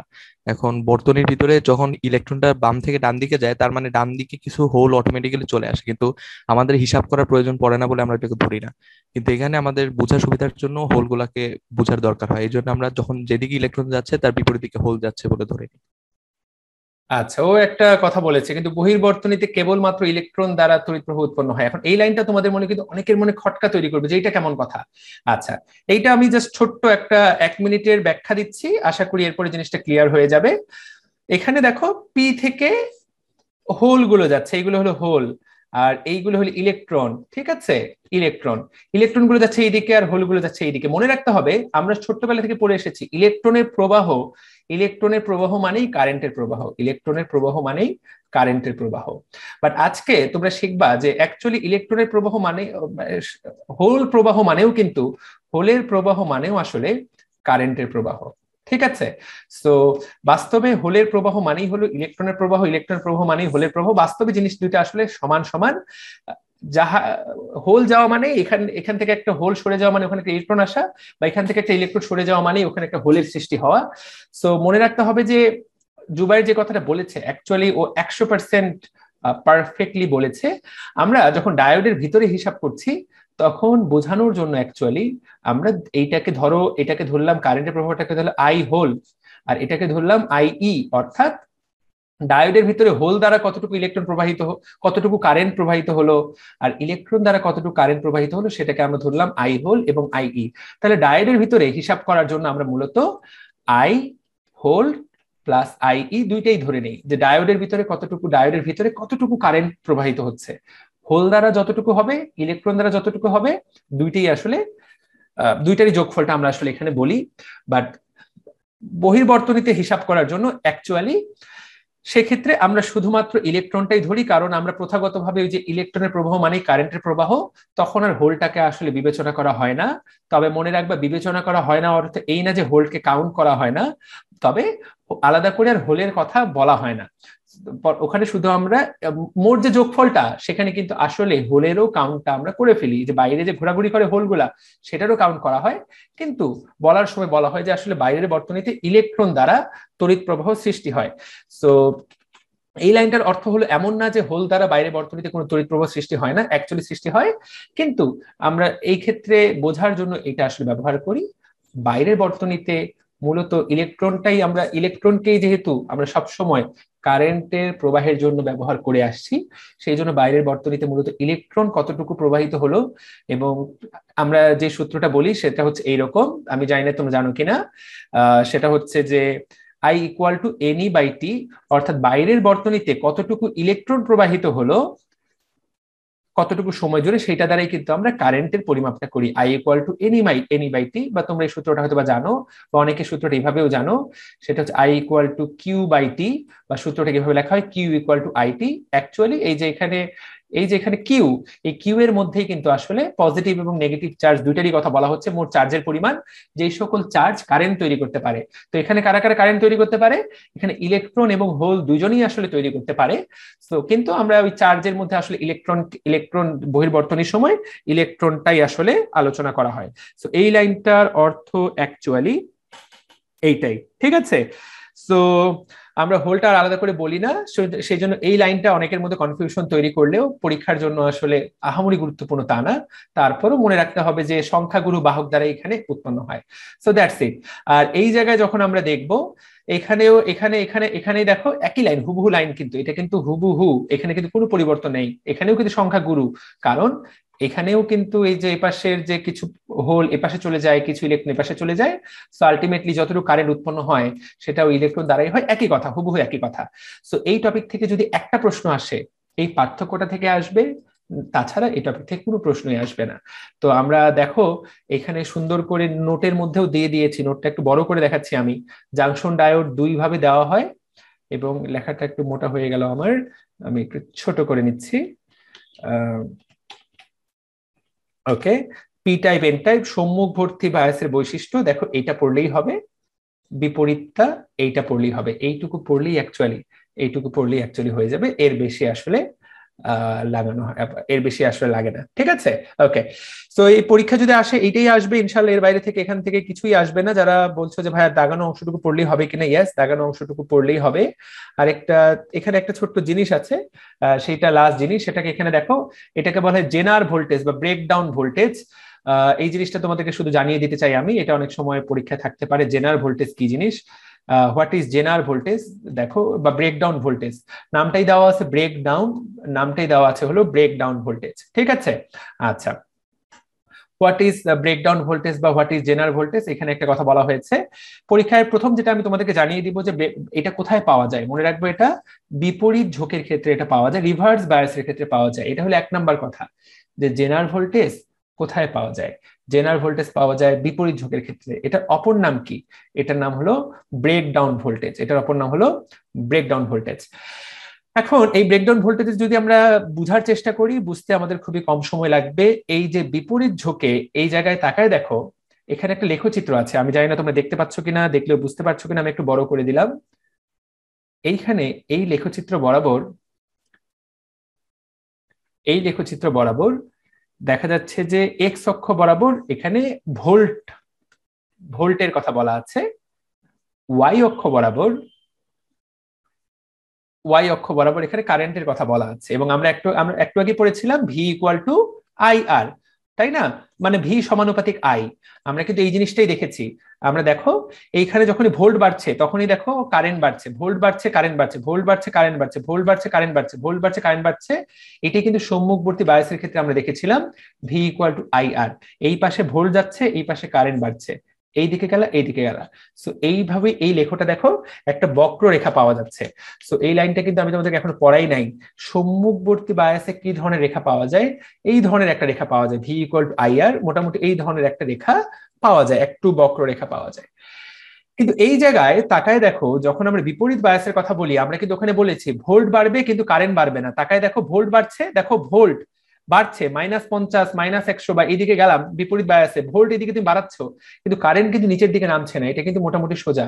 হঠাৎ করে একটা জায়গায় গিয়ে কারেন্ট সাই করে নিচের দিকে বাড়ে গেল। এই যে হঠাৎ করে কারেন্ট সাই করে নিচের দিকে বাড়ে গেল, যেই পয়েন্টে গিয়ে এই পয়েন্টটাকেই বলা হচ্ছে আর বা ব্রেকডাউন ভোল্টেজ বা জেনার ভোল্টেজ। সো এই যে আমরা কিন্তু 2 নম্বর পয়েন্টে পড়ে এসেছিলাম, আমি তোমাদেরকে যখন দাগিয়ে দিয়েছি যে বিভব পার্থক্য বাড়ালে কিন্তু তড়িৎ প্রবাহ মাত্রায় কোনো পরিবর্তন হয় না। সো এই ছবিতে কিন্তু সেটাই দেখা যাচ্ছে, বিভব পার্থক্য আমরা বাড়াচ্ছি, তড়িৎ প্রবাহে কোনো পরিবর্তন হচ্ছে না। হঠাৎ করে একটা জায়গায় গিয়ে সাই করে তড়িৎ প্রবাহ সাই করে নিচে বেড়ে গেল। এই যে সাই করে বেড়ে যাওয়া, সাই করে এটা কিন্তু বইয়ের মধ্যে লেখা নেই, এটা কিন্তু আমার বলার ভাষা। এই যে হঠাৎ করে চলে যাওয়া, হঠাৎ করে বৃদ্ধি, সো এই যে হঠাৎ করে অনেক গুণ বেড়ে যাওয়া, যেটাকে আমি সাই করে শব্দটা বললাম, এই সাই করে বেড়ে যাওয়া কিন্তু এটা কি বলা হয়? General breakdown voltage. সো এইখানে তাকায় দেখো যে বিপরীত বায়াসে ভোল্টেজ বৃদ্ধি করে যখন একটা ক্রিটিক্যাল মানে পৌঁছায় তখন দেখা যায় যে কারেন্ট হঠাৎ করে অনেকটুকু বেড়ে যায়, যেন মনে হয় যে এখানে আর কোনো রোধ নাই, হঠাৎ করে রোধ যেন শূন্য হয়ে গেছে, বাধা একেবারে বিলুপ্ত হয়ে গেছে। হঠাৎ করে এই যে বাধা বিলুপ্ত হয়ে যাওয়া, এই জিনিসটাকে বলা হয় বিশেষ ভোল্টেজ। সো এই বিশেষ ভোল্টেজ এটা কি দ্বারা নির্দেশ করা হয়? এটাকে আর বিন্দু দ্বারা নির্দেশ করা হয়, ঠিক আছে? সো তখন এই জায়গায় গিয়ে ডায়োডের কার্যক্ষমতা কিন্তু নষ্ট হয়ে যেতে পারে। পরীক্ষা কিন্তু এই লাইনটাই আসবে, কখন ডায়োডের কার্যক্ষমতা নষ্ট হতে পারে? ব্রেকডাউন ভোল্টেজে গেলে ডায়োডের কার্যক্ষমতা নষ্ট হতে পারে। এটার অপর নাম জেনার ক্রিয়া বা জেনার ভোল্টেজ, কারণ মিস্টার জেনার এই জিনিসটা প্রথম লক্ষ্য করেন। সো এখান থেকে একটাই তথ্য আসবে পরীক্ষায়, যে মানে জেনার বিভব সংজ্ঞাটা আসতে পারে, যে কোন বিভাগে গিয়ে এরকম ঘটনা ঘটে, সংজ্ঞাটা আসতে পারে। এর নামগুলা দেখো, জেনার বিভব বা জেনার ভোল্টেজ বা বিনাশী ভোল্টেজ, কখন গিয়ে তোমার মোটামুটি নষ্ট হয়ে যেতে পারে তোমার ডায়োডটা, কোন ভোল্টেজে গিয়ে? জেনার ভোল্টেজে গিয়ে। এই লাইনটা কষ্ট করে মনে রাখবা। 1934 সালে জেনার এটা আবিষ্কার করেছেন। সো এইটা আমি আশা করি শিখিয়ে দিতে পারলাম। এখন এখানে কে প্রশ্ন করতে পারে যে ভাইয়া এই ঘটনাটা কেন ঘটে? পুরো জিনিসটার ব্যাখ্যা অ্যাকচুয়ালি আমার জানা নেই যে হঠাৎ করে জেনার বিভব কেন ঘটে, তবে আমি এটুকু জানি যে এই জিনিসটা ঘটে। এটার হঠাৎ করে এই জিনিসটা কেন ঘটলো সেইটার অ্যাকচুয়ালি মলিকুলার ব্যাখ্যাটা আমার জানা নাই। ওকে, সো যাই হোক, আমি তোমাদেরকে এমসিকিউ যেটা আসবে, আমি যা পড়াইলাম এখান থেকে এর বাইরে কোনো প্রশ্ন আসবে না ডায়োড থেকে ইনশাল্লাহ। এবং ডায়োড থেকে যে তথ্যগুলো নিঃশেষিত স্তরের বেদ বইয়ের মধ্যে দেওয়া আছে আমি দেখাই দিব। সো আশা করি ডায়োড থেকে কিছুটা হলেও বুঝাতে পারলাম, যা পড়ালাম ইনশাল্লাহ কিছুটা হলেও তুমি পারবা। এই টপিকগুলো আমি চাইলে শুধু দাগাই দিতে পারতাম, এভাবে পড়াতে পারতাম যে দেখো এইটা কোচিং এর সময় বা যখন আমরা আরো 4 মাস পরে বা 6 মাস পরে যখন হবে, আমরা যে অ্যাডমিশন ব্যাচটার পড়াবো, লাইভ ক্লাস তো আমরা ছিল না, তখন শুধু এইটুকু বলতে পারতাম যে এইটাই কিন্তু খুব গুরুত্বপূর্ণ। এবং অনেক জায়গায় কিন্তু এই জিনিসটাই করা হয় যে এই জিনিসটা খুবই গুরুত্বপূর্ণ, এটাতে 10 স্টার মারো এবং 10 স্টার মারো, এই জিনিস পড়ে ফেলবা। এখন এই জিনিস পড়ে ফেলবা, তুমি হয়তো পড়ে ফেললা, কিন্তু তুমি যদি না বুঝে মুখস্থ করো পরীক্ষা হলে গিয়ে প্যাচ খেয়ে যাওয়ার সম্ভাবনা 90%। আর তুমি যখন এখন কিছুটা হলেও বুঝতে পেরেছো, এখন এই জিনিসে ভুল হওয়ার চান্সটা অনেক কমে যাবে। এখানে থেকে যদি ঘুরায় পেঁচায় প্রশ্ন করা হয়, এখানে বায়াসিং থেকে তুমি আসলে উত্তর করতে পারবা। রুমাইয়া বিনতে রফিক, আমাদের পেইড ব্যাচ কবে থেকে শুরু হবে? পেইড ব্যাচের নাম হলো অ্যাডভান্স মেডিকেল কোর্স অগাস্ট ব্যাচ। অগাস্ট ব্যাচটা আমরা ইনশাল্লাহ 5 তারিখ থেকে শুরু করবো আশা করছি। যদি কোনো সমস্যা না হয় বা যদি কোনো পরিবর্তন না হয়, তুমি এখানে ভর্তি হতে পারবা। আমাদের ভর্তি হওয়ার সকল প্রসেস দেওয়া আছে, যেখানে এইভাবে আমরা যেভাবে পড়াচ্ছি প্রত্যেকটা পেজের প্রত্যেকটা লাইন ধরে ধরে আলোচনা করা হবে। প্রত্যেকটা লাইন বলতে প্রত্যেকটা কনসেপ্ট এবং যা যা জানতে হবে অ্যাকচুয়ালি। এখন অনেকে বলতে পারবে ভাই ভাই আপনি সবসময় বলেন প্রত্যেকটা লাইন পড়াবেন কিন্তু কিছু লাইন তো বাদ দিয়ে দেন। ভাই ওই লাইনটা বাদ দিচ্ছি, এটাই তো কোর্সের স্পেশালিটি যে ওইটা তোমাকে পড়াইলাম না। সব লাইন পড়লে তো তুমি মোটামুটি পাগল হয়ে যাবে, সব লাইন আসলে পড়া দরকারই নাই। তবে কনসেপ্ট যেটা যা দেখাই দিলে পরীক্ষায় সেখান থেকেই প্রশ্ন আসবে।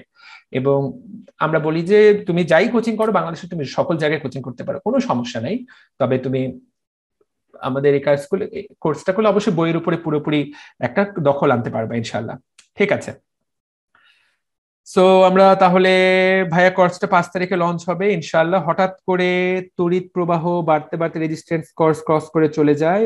সো এখানে ড্যাজলিং সুন্দর সুন্দর কমেন্ট করছে, ধন্যবাদ ড্যাজলিং। সো আমরা এর সাথে ডায়োড পড়া শেষ করলাম। দেখি কেউ একজনকে কাউকে একজনকে জিজ্ঞাসা করি, অনেকক্ষণ ধরে জিজ্ঞাসা করা হয় না, এতক্ষণ পড়াইলাম, দিন শেষে দেখা যাক কেউ বলতে পারে কিনা। যেমন পুষ্পিতা আছে এখানে, মাইশা পুষ্পিতা। পুষ্পিতা তুমি আমাকে বলো তো আপু, কোথা থেকে জয়েন করেছো বলো তো? জি ভাইয়া। কোথা থেকে জয়েন করেছো? ভাইয়া আমি সিরাজগঞ্জ থেকে। তুমি কি আমাদের আজকে তুমি কি ফ্রি ক্লাস করছো নাকি আগেও আমাদের পেইড ব্যাচে ক্লাস করো? স্যার আগেও ক্লাস করেছি। আচ্ছা, মানে তুমি তো আমাদের পেইড ইউজার না, তাই তো? হ্যাঁ। মানে হ্যাঁ নাকি না, মানে পেইড ইউজার নাকি না? হ্যাঁ। পেইড। তুমি আমাদের কোন ব্যাচে আছো? অ্যাডভান্স। ও আচ্ছা ফাইন, তাহলে তুমি ক্লাস করো, তাহলে তুমি ওর কথা বুঝতে পারবা। এখানে একজন ফ্রি ওকে পাইলে খুব ভালো হতো, কারণ ও কথা বুঝতে পারছে না, বুঝতে পারতাম। পুষ্পিতা বলো তো বায়াসিং কাকে বলে? পড়ালাম অনেক কিছু। ব্যাটারি সংযোগকে বায়াসিং বলে। ডায়োডের সাথে ব্যাটারি সংযোগকে। ব্যাটারি সংযোগকে biasing. Thank you so much. তাহলে ব দিয়ে বায়াসিং, ব দিয়ে ব্যাটারি। তুমি আমাকে বলো যে ফরওয়ার্ড বায়াসিং কাকে বলে?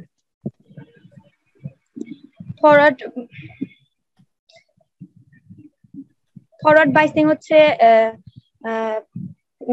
NP type. পজিটিভের সাথে কাকে যুক্ত করব, পজিটিভ না নেগেটিভ? পজিটিভের সাথে পজিটিভ।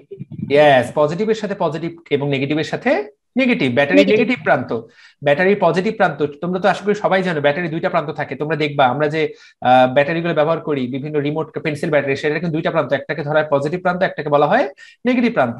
সো পি এর সাথে পজিটিভ প্রান্তকে দেওয়া, এন এর সাথে নেগেটিভ প্রান্তকে দেওয়াকে বলা হচ্ছে ফরওয়ার্ড বায়াস। ঠিক তো উল্টা ঘটনাকে বলা হচ্ছে রিভার্স বায়াস। আচ্ছা ঠিক আছে, থ্যাংক ইউ পুষ্পিতা, তুমি খুব সুন্দর ক্লাস করছো সিরাজগঞ্জ থেকে।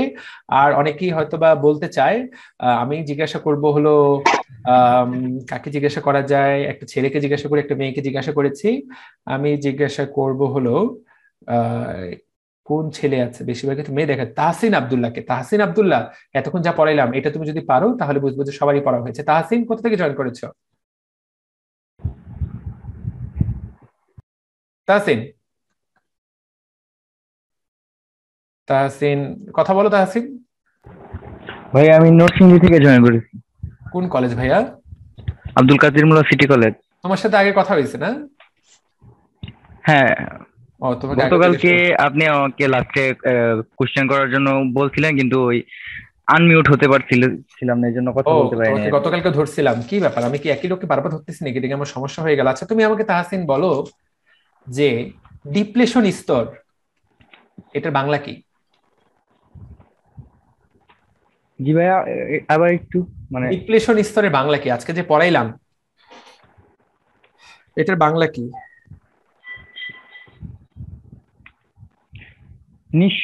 নিঃশেষিত স্তর। আচ্ছা নিঃশেষিত স্তর। তুমি আমাকে বলো যে কোন বায়াসে এটা কি হবে? ফরওয়ার্ড বায়াসে এটা কি হবে, রিভার্স বায়াসে এটা কি হবে? পারবে কখন কমবে? রিভার্স বায়াসে হলো নিঃশেষিত স্তরটা প্রসারিত হবে, আর ফরওয়ার্ড বায়াসে হলো নিঃশেষিত স্তরটা হলো সংকুচিত হবে। সংকুচিত হবে, ঠিক আছে। কোনটাতে ফরওয়ার্ড বায়াসে কারেন্ট প্রবাহ কোন এককে পাওয়া যায়, আর রিভার্স বায়াসে কোন এককে পাওয়া যায়? কত মিলি মাইক্রো, কোনটাতে মিলি কোনটাতে মাইক্রো? তুমি কি আসো না? নাই। আচ্ছা এশা বলতে চায়, তাসনুভা মেহরিন এশা। এশা বলো। জি ভাইয়া, ফরওয়ার্ড বায়াসে মিলি অ্যাম্পিয়ার এককে পাওয়া যায়, আর রিভার্স বায়াসে মাইক্রো অ্যাম্পিয়ার এককে পাওয়া যায়। ওকে, থ্যাংক ইউ। এখানে তারা যারা এগুলি কিন্তু বেসিক পড়াইলাম, এগুলোই পড়াইছি, আহামরি তেমন কিছু পড়াই নেই। দেখো অনেক কিছু পড়াইছি, দিন শেষে আসলে 3 থেকে 4টা লাইন পরীক্ষায় আসবে, কিন্তু পড়াইতে আমার অনেক টাইম লাগলো। সেমিকন্ডাক্টর চ্যাপ্টারটাই এমন যে অনেক কিছু পড়াইলাম, কিন্তু বইয়ের মধ্যে পড়তে গেলে মাত্র 8 থেকে 10 লাইন। এই যে লেকচার নোটটা দিব, ওখানে কিন্তু খুব বেশি লাইন দেওয়া নাই, খুব বড় একটা চ্যাপ্টার এটা, তা কিন্তু না। ওকে, আমরা শেষ করব এই অংশটুকু। জেনার বিভব, আচ্ছা, জেনারেল বিভাগে যাওয়ার আগে এখানে ছোট্ট 2টা অঙ্ক আছে, অঙ্কটা আমি দেখাই দিচ্ছি। এখানে দেখো আদর্শ ডায়োড বলে একটা বিষয় আছে, আদর্শ ডায়োড, সুন্দর করে বই থেকে পড়ে নিবা, বোল্ড হরফে দেওয়া আছে। যে ডায়োডে থাকার সময় আমরা ডায়োড কি দিয়ে তৈরি করি? আমরা ডায়োড তৈরি করি হলো সেমিকন্ডাক্টর দ্বারা। এখন আমরা ডায়োডের যে অংশটাকে আমরা যে সকল ডায়োড যখন সম্মুখ ঝোঁকে থাকে, তখন যদি সে নিখুঁত পরিবাহীর মতো আচরণ করে, মানে ওর মধ্যে কোনো বিভব পার্থক্য থাকবেই না, মানে ওর মধ্যে কোনো রোধ থাকবেই না, রোধ থাকলে খুব কম। আর বিপরীত ঝোঁকে থাকা অবস্থায় যদি সেটা অন্তরকের মতো আচরণ করে, তখন সেটাকে আদর্শ ডায়োড বলে। তার মানে বলা হয়েছে আদর্শ ডায়োড হলো সেই ডায়োড, আরেকবার বুঝাবো, যদি সেটাকে ফরওয়ার্ড বায়াসিং এ দেওয়া হয় তখন সেটা হয়ে যাবে একটা পরিবাহী, আর যদি সেটাকে তুমি রিভার্স বিপরীত ঝোঁক বা রিভার্স বায়াসে দাও, তাহলে সেটা হয়ে যাবে অন্তরক। কিন্তু আমরা জিনিসটা বানাচ্ছি কি দিয়ে? অর্ধ পরিবাহী দিয়ে, তাই না? সো অর্ধ পরিবাহীটা সম্মুখ ঝোঁকে দিলে হবে পরিবাহী, আর বিপরীত ঝোঁকে দিলে হবে অন্তরক। এটাকে বলে আদর্শ ডায়োড। সংজ্ঞাটা আসতে পারে, এই সংজ্ঞা আশা করি বইয়ের এই লাইনটা থেকে আসলেই তুমি উত্তর করতে পারবা। যখন ভর্তি পরীক্ষা প্রশ্ন আসবে তখন বলবা যে হ্যাঁ তোফেল ভাই আমাকে এই কথাটা বলছিল। তো এই দুইটাই কিন্তু ক্রাইটেরিয়া একটা আদর্শ পরিবাহী হওয়ার সময়, ঠিক আছে? ওকে, এখানে একটা ছোট্ট জিনিস আমি একটু দেখাবো, এটাকে বলা হয় গতীয় রোধ, ডাইনামিক রেজিস্ট্যান্স। আমরা কিন্তু রোধ সবাই চিনি, ঠিক আছে, কিন্তু আমরা যখন ডায়োড ব্যবহার করি তখন একটা টার্ম ব্যবহার করা হয় যেটাকে বলে ডাইনামিক রেজিস্ট্যান্স, যেটাকে এই আর দ্বারাই প্রকাশ করা হয়। সূত্রটা কিন্তু সেই প্রচলিত সূত্র V equal to I R, বা এখানে লেখা হয়েছে I R equal to V by I, একই কথা, একই সূত্র, একই কথা। সো এই সূত্রটা শিখবা, এটার জন্য আলাদা করে কোনো প্যারা নেওয়ার দরকার নাই, শুধুমাত্র তুমি অঙ্ক করার জন্য সূত্রটা মাথায় রাখলেই হবে। এটা কিন্তু অঙ্ক আসতে পারে, খুব সিম্পল অঙ্ক, তো জাস্ট ভাগ করে দিলেই বা গুণ করে দিলেই হবে। দেখো এই জংশন ডায়োডে 2 বিভব পার্থক্য দেওয়া হলো, কত দেওয়া হলো? 2, তাহলে এটা হলো ভি। কতটুকু কারেন্ট পাওয়া গেল? 5, তাহলে এইটা হলো আই। তোমার কাছে চাইছে কত? তোমার কাছে চাইছে কোন আর, তোমার কাছে চাইছে আর, তাহলে R equal to V by I. তুমি ভাই ভি বাই আই করে দাও, হয়ে গেল উত্তর। সো ভি বাই আই করে দেওয়ার জন্য এইখানে একটা জিনিস তাকায় দেখতে হবে, আমরা মিলি অ্যাম্পিয়ারটাকে অবশ্যই যেটা করব সেটা হচ্ছে অ্যাম্পিয়ারে নিয়ে নিব। তাকায় দেখো, সো 1 অ্যাম্পিয়ার সমান হলো 10⁻³ মিলি অ্যাম্পিয়ার। আশা করি আমরা এগুলো সবাই জানি। সো তাহলে 1 মিলি অ্যাম্পিয়ার সমান 10⁻³ অ্যাম্পিয়ার। যদিও আবারও বলে দিচ্ছি, ক্লাসের মাঝখানেই বলে দিচ্ছি, আজকে আমরা কিন্তু পরের টপিকটা ট্রানজিস্টর পড়বো। এখানে আমাদের যে বুলিয়ান এলজেব্রা দেওয়া আছে এবং আমাদের যে লজিক গেট, আমরা এই যে লজিক গেট এবং বুলিয়ান এলজেব্রা বা আমাদের যে বেশ সংখ্যা পদ্ধতি, এই যে 3টা টপিক, এগুলোকে আমরা কিন্তু অঙ্ক হিসেবে বিবেচনা করব। এবং আমরা বলেইছি যে আমরা স্পেশাল একটা ক্লাস নিব যেটাতে শুধুমাত্র আমরা ফিজিক্সের ম্যাথ নিয়ে আলোচনা করব। সেমিকন্ডাক্টরের তত্ত্বীয় অংশটা কিন্তু আজকে আমরা আলোচনা করব, কিন্তু এই যে লজিক গেট এই অংশটা যাতে আরেকটু ডিটেইল পড়ানো যায়, আমরা কিন্তু শুধু ম্যাথ পার্টে আলোচনা করব, ঠিক আছে? সো এই চ্যাপ্টার থেকে আসলে মেডিকেল ভর্তি পরীক্ষায় আমি যা পড়াচ্ছি এখন, এগুলো থেকে বেশি প্রশ্ন আসে। ওই অ্যালজেব্রা থেকে এই পর্যন্ত, লজিক গেট থেকে এই পর্যন্ত একটা প্রশ্ন আসেনি, ভবিষ্যতে আসবে বলে মনে হয় না। সো আশা করি ছোট্ট বাচ্চা, ক্লাস 2 এর বাচ্চাও কিন্তু এই অঙ্কটা করতে পারবে, ভি ইকুয়াল টু আই আর, এতে কোনো সন্দেহ নাই। সো এটা জাস্ট এইটুকু ভাগ আশা করি তুমি করতে পারবে। এই অঙ্কটা কিন্তু পরীক্ষায় আসবে। কেন আসবে? এর কারণ এটা ক্যালকুলেটর ছাড়াই করা যাবে।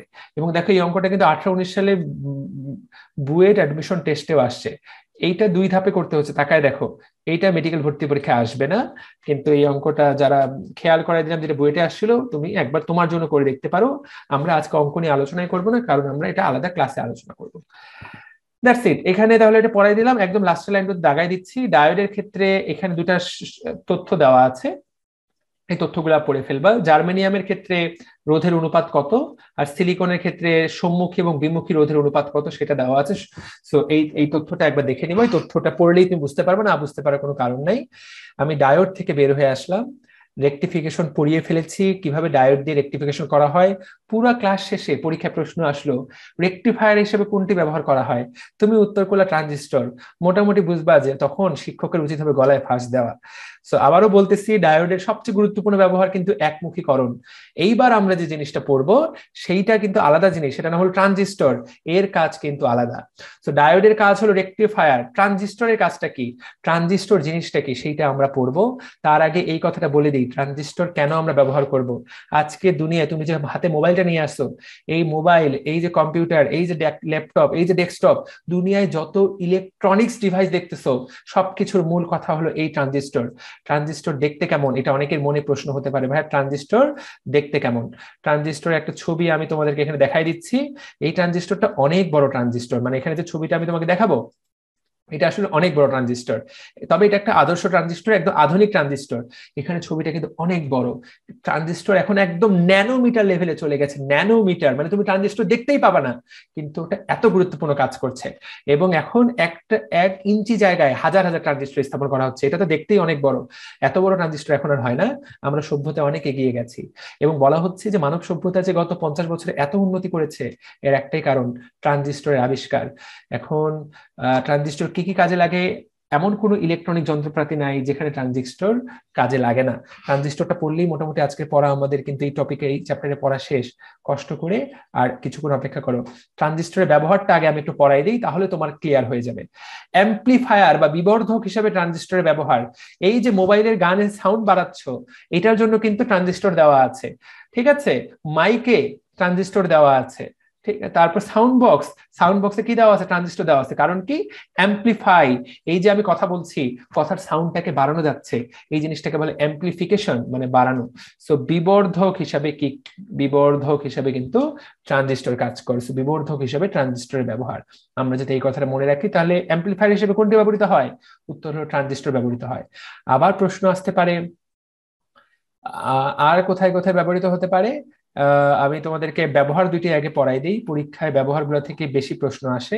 এখানে অনেক কিছু বলা হয়েছে, এইগুলোর চেয়ে গুরুত্বপূর্ণ হলো, দেখো তাহলে ট্রানজিস্টরের যে অ্যাম্প্লিফায়ার কোথায় কোথায় ব্যবহার করা হয়, ইন্টারকম, অ্যালার্ম সার্কিট, তারপর রেডিও, মাইক, যেটা আমি বলছিলাম। মূলত এখানে আসলে যেগুলো দেওয়া হয়েছে, পরীক্ষা প্রশ্ন আসা উচিত কোথায় ব্যবহৃত হয় না, বেশিরভাগ জায়গায় যেখানে সাউন্ডকে বাড়ানো হয় সেখানে মূলত এটা ব্যবহার করা হয়, ঠিক আছে। এছাড়া সুইচ হিসাবে কিন্তু ট্রানজিস্টরকে ব্যবহার করা হয়। সেটা আমি কয়েকটা পেজ, তোমরা যারা ক্লাস করছো, আমি দেখো একের পর এক পেজ উল্টাই যাচ্ছি, তুমি বিরক্ত হতে পারো, তুমিও পেজগুলো উল্টাইতে পারো যে ভাইয়া কোন পেজে আছে। সো ট্রানজিস্টরকে সুইচ হিসাবেও কিন্তু ট্রানজিস্টরকে ব্যবহার করা হয়। ওকে, সো সুইচ হিসেবে ট্রানজিস্টর ব্যবহার করা যায়। তাহলে আমরা আমাদের বর্তমান দুনিয়ার বেশিরভাগ ক্ষেত্রে কিন্তু এই সুইচ আছে। কিভাবে সুইচ আছে, মোবাইলটা তুমি অন করলা, অফ করলা, কল ধরলা, কল রাখলা, বেশিরভাগ ক্ষেত্রে ট্রানজিস্টরের মাধ্যমে সিদ্ধান্ত নেওয়া হয়, ঠিক আছে। অফ অন সুইচ কিন্তু এমন না যে শুধু ফ্যান চালানোর সুইচ আর ঘরে লাইট জ্বালাবার সুইচ। কম্পিউটারের সুইচ হলো অসম্ভব, মানে যে কোনো একটা কাজের কমান্ড যদি করতে বলো, মেসেজটা পাঠাবো নাকি পাঠাবো না, এগুলো যদি কোডিং এর মাধ্যমে হয়, কিন্তু এগুলো ট্রানজিস্টরের মাধ্যমেও করা যেতে পারে। ট্রানজিস্টর এরকম একটা জিনিস যেগুলো আসলে সুইচ হিসেবে ব্যবহার করা যাবে, অ্যাম্প্লিফায়ার হিসেবে ব্যবহার করা যাবে। এবং বলা হচ্ছে যে গত 100 বছরে, গত 70 বছর, 80 বছরে মানুষের অন্যতম সেরা আবিষ্কার হচ্ছে এই ট্রানজিস্টর। এখন এই যে সেরা আবিষ্কার ট্রানজিস্টর, এটা আবিষ্কার করেছেন কে, তাদেরকে নোবেল দেওয়া উচিত না? এবং তাদেরকে আলটিমেট নোবেল দেওয়াও হয়েছে কত সালে, 1966 সালে। কারা আবিষ্কার করেছেন? বিজ্ঞানী বার্ডিন, ব্র্যাটেন এবং শকলে। এই নাম তিনটা তোমাকে পড়তে হবে, ঠিক আছে। তাহলে বার্ডিন, ব্র্যাটেন এবং শকলে।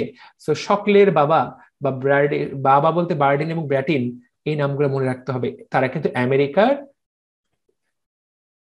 বেল টেলিফোন ল্যাবরেটরিতে তারা কাজ করতেন। তোমরা যদি জাফর ইকবালকে চিনে থাকো, বাংলাদেশের বিখ্যাত কথা সাহিত্যিক, শিশু সাহিত্যিক, সায়েন্স ফিকশন লেখক এবং সবার অনেক প্রিয়, তিনি কিন্তু এই বেল ল্যাবরেটরিতেই কিন্তু তিনি কাজ করতেন আমেরিকাতে।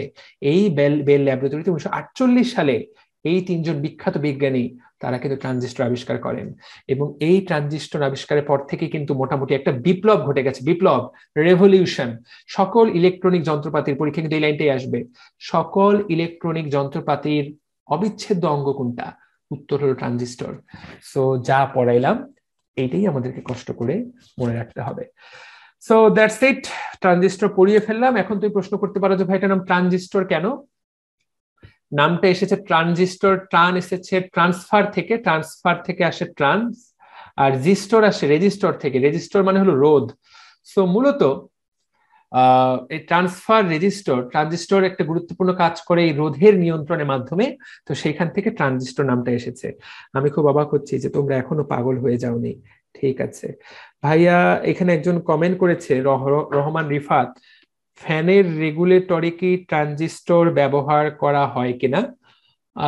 মোস্ট প্রবাবলি হয়, আমি ঠিক পুরোপুরি নিশ্চিত না, হওয়া উচিত। আমি রহমান রিফাত, এটা আমি পুরোপুরি ক্লিয়ারলি নিশ্চিত না যে ফ্যান আরো সহজভাবে বানানো হয়েছে কিনা, তো ব্যবহার করাটাই স্বাভাবিক। তবে আমি ব্যাপারটা ক্লিয়ারলি নিশ্চিত না, তবে ট্রানজিস্টর মনে হয় ইয়েস হওয়ার কথা। ওকে ওকে, সো তাহলে ট্রানজিস্টরের আবিষ্কার থেকে জানিয়ে দিলাম। ট্রানজিস্টরের সংজ্ঞাটা পড়বো। 3 প্রান্ত বিশিষ্ট, পরীক্ষার 1 নম্বর কথা, ট্রানজিস্টরে কয়টা প্রান্ত থাকে, এটা কিন্তু মেডিকেল ভর্তি পরীক্ষায় আসে। বুয়েট ভর্তি পরীক্ষায় ট্রানজিস্টরের অঙ্ক আসবে, অ্যাপ্লিকেশন আসবে। মেডিকেল ভর্তি পরীক্ষা ঠিক গতানুগতিক 100 বছর পিছিয়ে আছে। ঠিক আছে, তো এই পরীক্ষায় আসবে ট্রানজিস্টর প্রান্ত কয়টা, উত্তর হলো 3টা। এটা কি ধরনের ডিভাইস? অর্ধ পরিবাহী ডিভাইস। ঠিক আছে, ওকে। এবং আমরা কি করি, আমরা যে প্রবাহটাকে দেই সেটাকে বলে ইনপুট, ইনপুটকে নিয়ন্ত্রণ করে আমরা কিন্তু আউটপুটে প্রবাহ, বিভব পার্থক্য, ক্ষমতা সবকিছু নিয়ন্ত্রণ করতে পারি। সো ইনপুটে যা দিব আউটপুটে সেটাকে হয় বাড়াবো বা কমাবো, এটি হলো ট্রানজিস্টরের কাজ। সো প্রথম প্যারা থেকে অনেক কিছু আসতে পারে, অনেক বেশি দাগায় ফেলছি আমি, দেখতে খারাপ লাগছে, আমি একটু মুছে দিলাম, কিন্তু প্রথম প্যারার প্রত্যেকটা লাইন পরীক্ষার জন্য ইম্পর্টেন্ট, এখান থেকেই পরীক্ষায় প্রশ্ন আসবে। ট্রানজিস্টর আমরা আগামী 15 মিনিটে ইনশাল্লাহ অনেকটুকু পড়ে ফেলতে পারবো। ট্রানজিস্টর কিভাবে তৈরি করা হয়? ট্রানজিস্টর তৈরি করা হয়, দেখো, এক খণ্ড বিশুদ্ধ অর্ধ পরিবাহী থেকে উচ্চ তাপে ট্রানজিস্টর তৈরি করা হয়। আসলে ট্রানজিস্টরে 2টা ডায়োডকে যুক্ত করা হয়। আমরা একটু আগে দেখেছিলাম পিএন ডায়োড। সো এই পিএন আলটিমেটলি 2টা পিএন এর সমন্বয় হলো একটা এনপিএন বা পিএনপি ট্রানজিস্টর বলা হয়। 2টা ডায়োডকে একসাথে যুক্ত করে দিলে মোটামুটি এরকম একটা ট্রানজিস্টর পাওয়া যায়। ট্রানজিস্টরগুলো আলটিমেটলি কিন্তু ওই পিএন এনপিএন দিয়েই তৈরি। এতক্ষণ যা পড়ছো একই জিনিস, ওখানে শুধু 2টা ছিল, এখানে কয়টা থাকবে? এখানে থাকবে 3টা। সো এই হলো কথা ট্রানজিস্টর সম্পর্কে। ভর্তি পরীক্ষায় কি কি প্রশ্ন আসবে? এখানে দেখো বলা হয়েছে ট্রানজিস্টর 2 ধরনের, একটাকে বলা হয় পয়েন্ট কন্টাক্ট, আরেকটাকে বলা হয় জাংশন ট্রানজিস্টর। বর্তমানে সমস্ত ট্রানজিস্টরই জাংশন ট্রানজিস্টর। এই যে কথাটা, এই কথাটা আসলে একটু প্রাচীন কথা, প্রাচীন বলতে অ্যাটলিস্ট 20 বছর পুরানা কথা। আমির স্যার কেন যেন এই কথাটা আপডেট করছেন না। বর্তমানে ব্যবহৃত সমস্ত ট্রানজিস্টর জাংশন ট্রানজিস্টর, এই কথাটা আসলে মেডিকেল ভর্তি পরীক্ষার জন্য সত্য হতে পারে, কিন্তু জানবা যে বর্তমানে জাংশন ট্রানজিস্টর আমরা ব্যবহার করি না। আমরা বিশেষ প্রকৃতির একটা ট্রানজিস্টর বর্তমানে ব্যবহার করি, যেটাকে বলা হয় মসফেট ট্রানজিস্টর। এখন তুমি জিজ্ঞাসা করতে পারো যে ভাইয়া এইটা আবার কি জিনিস? আমি তোমাকে লিখে দিচ্ছি, তুমি পরবর্তীতে এই বিষয়ে পড়ালেখা করে নিও, আমরা ওই বিষয়ে যাব না। তারপর এই যে আমি তোমাদেরকে স্ক্রিনটা শেয়ার করে দেখাই দিতে পারি, মসফেট ট্রানজিশন হলো মেটাল অক্সাইড সেমিকন্ডাক্টর, এমওএস দিয়ে বোঝায়। ঠিক আছে, মেটাল অক্সাইড সিলিকন ট্রানজিস্টর, এটা এক ধরনের ট্রানজিস্টর। এইটা হলো সবচেয়ে আধুনিক ট্রানজিস্টর। আজকে দুনিয়ার যত ট্রানজিস্টর আছে সবই হলো এই মসফেট ট্রানজিস্টর। তো সেটা তো আমার আলাদা আলোচনার জন্য, সেইটা তো হ্যাঁ। শিহাব রহমান, একটু রেস্টে চলে যাও ভাই, চ্যাপ্টারটা আমাদেরকে শেষ করতে হবে, তুই আজকে বিদায় নে। সো বর্তমান দুনিয়ার বেশিরভাগ ট্রানজিস্টর মসফেট ট্রানজিস্টর, কিন্তু আমির স্যার একটু পিছিয়ে আছেন তার লেখার জন্য। যদিও বলা হয় যে MOSFET transistor is one sort of junction transistor, আসলে কেউ যদি জাংশন ট্রানজিস্টর সম্পর্কে জানে তাহলে সে মসফেট ট্রানজিস্টর সম্পর্কে সবকিছু জানতে পারবে। কাজটা হুবহু একই, সেই জন্য হয়তো আমির স্যার চেষ্টা করছেন না যে অন্য কোনো মসফেটের আলোচনাটা আনতে, কারণ যাহাই মসফেট তাহাই জাংশন, একইভাবে কাজ করে। তারপরে তোমাদেরকে আমি জানিয়ে দিলাম আধুনিক ট্রানজিস্টর নাম কি, মসফেট। সো ট্রানজিস্টর থেকে কি কি পড়বো? আমি যদি তোমাদেরকে মেডিকেলের জন্য বলতে চাই তাহলে দেখো, ট্রানজিস্টর থেকে আসলে আহামরি তেমন কিছুই পড়তে হয় না। এখানে দেখো ট্রানজিস্টর কয় প্রকার? 2 প্রকার, পয়েন্ট কন্টাক্ট এবং জাংশন। সমস্ত ট্রানজিস্টর কি ধরনের? জাংশন। দেখো যা দাগে দিচ্ছি তাই দেওয়া আছে। এছাড়াও ট্রানজিস্টর হতে পারে এনপিএন, হতে পারে কি পিএনপি। আচ্ছা, তোমাদেরকে জাস্ট একটা ছোট্ট জিনিস আমি আজকে খেয়াল করিয়ে দিব। এই জিনিসটা যারা অধৈর্য হয়ে গেছো তারা হয়তো অনেকেই পারো, আর যারা অধৈর্য হওনি তাদেরকে আমি দেখিয়ে দিচ্ছি শেখানোর জন্য। ট্রানজিস্টরকে লেখে কিভাবে?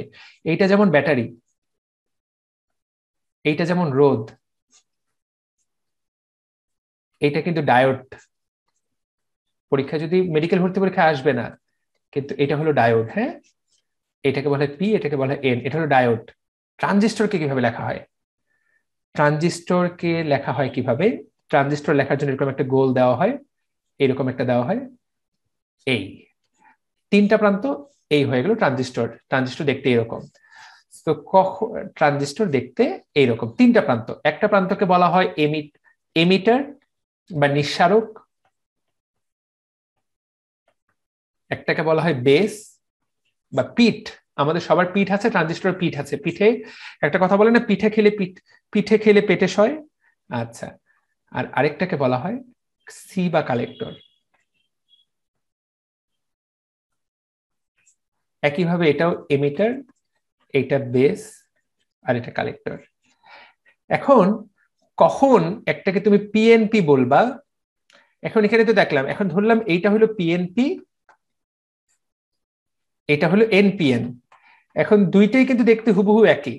এখানে কখন এটাকে তুমি পিএনপি বলবা, কখন এটাকে এমিটার বলবা? দেখো আমি কিন্তু একই জিনিস আঁকছি, হুবহু একই জিনিস আঁকছি, কোনো পার্থক্য নাই। ঠিক আছে, হুবহু একই জিনিস, শুধু একটা তীর চিহ্ন দিয়ে, একটা ছোট্ট তীর চিহ্ন দিয়ে এই পার্থক্যটা দেওয়া হয়।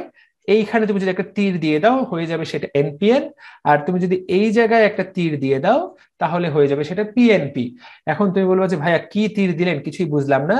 যারা ক্লাস করছো আমি আরেকবার জিনিসটা ক্লিয়ার করে এঁকে দিচ্ছি কিভাবে এনপিএন এবং পিএনপি বোঝা যায় ভবিষ্যতের জন্য। তোমার ভবিষ্যতের জন্য আমি তোমাকে এটা দেখিয়ে দিচ্ছি যাতে তুমি শিখতে পারো। আমরা ট্রানজিস্টরকে দেখি লেখে কিভাবে, এইভাবে তিনটা দাগ। ওকে, এই জিনিসটা শিখিয়ে দিচ্ছি। ধরলাম এটা হলো পিএনপি, এটা হলো এনপিএন, হুবহু একই কিন্তু কোনো পার্থক্য নাই। এইটাকে বলা হচ্ছে এমিটার, এইটাকে বলা হচ্ছে বেস, এটাকে বলা হচ্ছে collector. Emitter, base, collector. So আমরা কখন পিএনপি বলবো? যখন এমিটার থেকে কারেন্ট যাবে বেসের দিকে। আর কখন এনপিএন বলবো? যখন বেস থেকে কারেন্ট যাবে এমিটারের দিকে। তো তীর চিহ্নটা দেখো, একটা এই পথে আরেকটা এই পথে। আর এমিটারের তীর চিহ্ন, এমিটারের যেদিকে তীর চিহ্ন মূলত এইভাবে দিলেই হয়ে গেল। তো এই তীর চিহ্ন, এই একটা তীর চিহ্ন দিয়ে আমরা মূলত বলবো যে পিএনপি এবং এনপিএন। এখন তুমি এটা ভুলে যাবা, তুমি এটা কিন্তু ভুলে যাবা। আমি তোমাকে এটা পড়াইলাম, তুমি যেটা পড়লেই পারবা তা কিন্তু না, উল্টাপাল্টা লাগবে, সব সময় উল্টাপাল্টা লাগে। তো কিভাবে এটা মনে রাখবা? মনে করো তুমি বাড়ি থেকে বের হয়ে চলে গেলা অন্য একটা মেয়ের হাত ধরে। ধরো এখানে যারা ক্লাস করছো, ধরো মিস বল্টু, আমাদের বল্টু, ও একটা মেয়ের সাথে সম্পর্ক করে বাড়ি থেকে বের হয়ে চলে গেল। সো কেউ যদি বাড়ি থেকে বের হয়ে চলে যায়, আশেপাশের লোকজন কি সেটাকে পজিটিভ হিসেবে দেখবে নাকি নেগেটিভ? খুব সহজ কথা, নেগেটিভ হিসেবে দেখবে।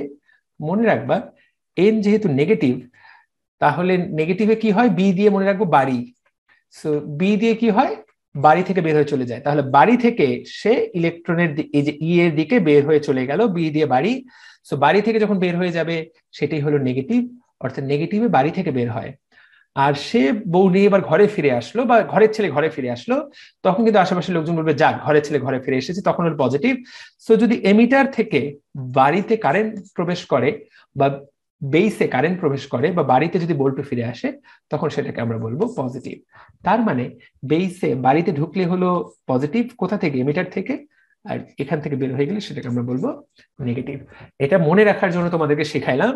এই জিনিস কিন্তু মেডিকেলে আসার কোনো যুক্তি নাই, কারণ গত 10 বছরে, গত 15 বছরে সংকেত দিয়ে কোনো প্রশ্ন আসে নাই, সংকেত দিয়ে কোনো প্রশ্ন আসে নাই। তাহলে এইখানে যে ছবিটা দেখা যাচ্ছে, আমাকে দেখি কে এখানে আছে, দেখি অনেকেই তো আছে এখানে। আমাকে এটা উত্তর দিবে হলো, হাত তুলছে দুইজন বুঝলাম, কিন্তু আমি ধরবো হলো কিশোর সরকারকে। কিশোর, একটা আনমিউট করো তো ছোট ভাই। এই যে ছবিটা দেখা যাচ্ছে, এই ছবিটাতে এটা কি পিএনপি না এনপিএন? জি ভাইয়া। এই যে ছবিটা দেখা যাচ্ছে কিশোর, ছবিটা দেখতে পাচ্ছ কিনা জানি না, এই যে এখানে দাগ দিয়ে দিলাম, এটা কি পিএনপি নাকি এনপিএন? ভাই আমি তো দেখতেই পাচ্ছি না। ও, তুমি দেখতেই পাচ্ছ না? কেন দেখতে পাচ্ছ না আমি জানি না। এখানে তাকায় দেখো তো, দেখা যাচ্ছে না? এই যে দাগাই দিলাম। ভাই আমি তো কিছুই দেখতে পাচ্ছি না। তুমি কি দেখতে পাচ্ছ সেটা বলো, কিছু দেখতে পাচ্ছ না মানে কি? আপনাকে দেখতে পাচ্ছি। আরে বোতল, তুই কি এতক্ষণ ধরে কি আমাকে দেখতে বই দেখতেই পাইসনি? তুমি কি এতক্ষণ ধরে বই দেখো নাই? আমি যে বই দাগে দাগে পড়াচ্ছি দেখতেছি ভাইয়া। এখন দেখতে পাচ্ছ? হ্যাঁ এখন দেখতে পাচ্ছি। তুমি বোধহয় আমাকে জুমে যদি ক্লাস করো তাহলে আমাকে টাচ করছো, ফলে আমি বড় হয়ে গেছি। তুমি উপরে দেখো বইটা আছে, বইটা টাচ করে দেখবো বইটা বড় হয়ে গেছে। এখন কি দেখতে পাচ্ছ? আমার এখানে এখন দেখা যাচ্ছে, কোনো সময় দেখা যাচ্ছে, নেট প্রবলেম তো একটু ভাইয়া। ও নেট প্রবলেম, সেইটা বলো। আমি বলছি আচ্ছা ঠিক আছে, দুঃখিত। তাহলে তুমি বলো আমাকে, এইটা বলো, এটা কি ধরনের ট্রানজিস্টর দেখতে কি পাইছো? কখনো দেখা যাচ্ছে, কখনো দেখা যাচ্ছে। আমি খুবই দুঃখিত কিশোর। ঠিক আছে, তুমি যখন দেখতে পাবা তখন তোমাকে আমরা ধরবো। তোমার ওখানে নেট সমস্যা তো। ওকে, অনেকজন হাত তুলেছে, যারা হাত তুলেছে তাদেরকেই ধরি। এখানে হাত তুলেছে তনয়। তনয় বলো ভাই। তনয়, বেটা হাত তুলে কথা বলে না, এগুলাকে ধরে দিতে মন চায় মায়ের। তারপরে আলিয়া করিম বলো, আলিয়া করিম। জি ভাইয়া, এনপিএন। এনপিএন কেন এনপিএন? বেস থেকে এমিটারের দিকে যাচ্ছে এই জন্য। ইয়েস, বেস থেকে এমিটারের দিকে যাচ্ছে। Thank you so much. এবং পাশেও দেখো লেখাই তো আছে এনপিএন, তাহলে এনপিএন ট্রানজিস্টর। তাহলে দেখো এনপিএন ট্রানজিস্টর দেখতে কেমন হবে আশা করি তোমরা এই ক্লাস শেষে সবাই শিখে গেলা। Thank you so much. বাকিরাও যে পারবা এতে আমার কোনো সন্দেহ নেই। এখন সবাইকে ধরতে গেলে আর আমার পড়ানো শেষ করা যাবে না। তাহলে এনপিএন বেস থেকে কারেন্টের কিভাবে লেখা হয়, লেখাটা আশা করি বুঝাতে পারলাম। পিএনপি হলে কি হবে, এই যে এমিটার থেকে বেসের দিকে যাবে। তাহলে দেখেছো কখনো কিন্তু পরীক্ষা চলেও আসতে পারে, এমন না যে আসবে না। আসতেই পারে, যদি চলে আসে তখন কি হবে বলা যায় না, যেগুলো আসবে না। ওকে, সো মোটামুটি আমি শিখিয়ে দিলাম। এখানে দেখো ট্রানজিস্টরে তিনটা জিনিস থাকে, একটা নিঃসারক, একটা হলো সংগ্রাহক, একটা হলো পিট। ভাই নিঃসারক মানে কি? সে সবকিছু ক্ষরণ করবে, সে সবকিছু নিঃসরণ করবে, সে সবকিছু দিবে। ঠিক আছে, মানে কি বলা যায় এটাকে, সে হলো উৎস। তাহলে মনে রাখবো যে আমরা যে সবসময় চার্জ সরবরাহ করে, পরীক্ষা কিন্তু এটাই আসবে, নিঃসারক কাকে বলে? নিঃসারক হলো যে চার্জ সরবরাহ করে, তাকেই হলো নিঃসারক বলে। সংগ্রাহক কাকে বলে? যে চার্জ সংগ্রহ করে।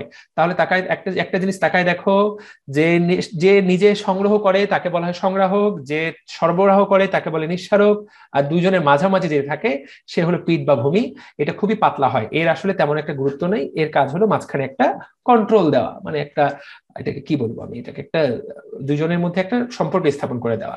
আচ্ছা, এখানে একটা ছোট্ট জিনিস একটু খেয়াল করিয়ে দিই সবাইকে।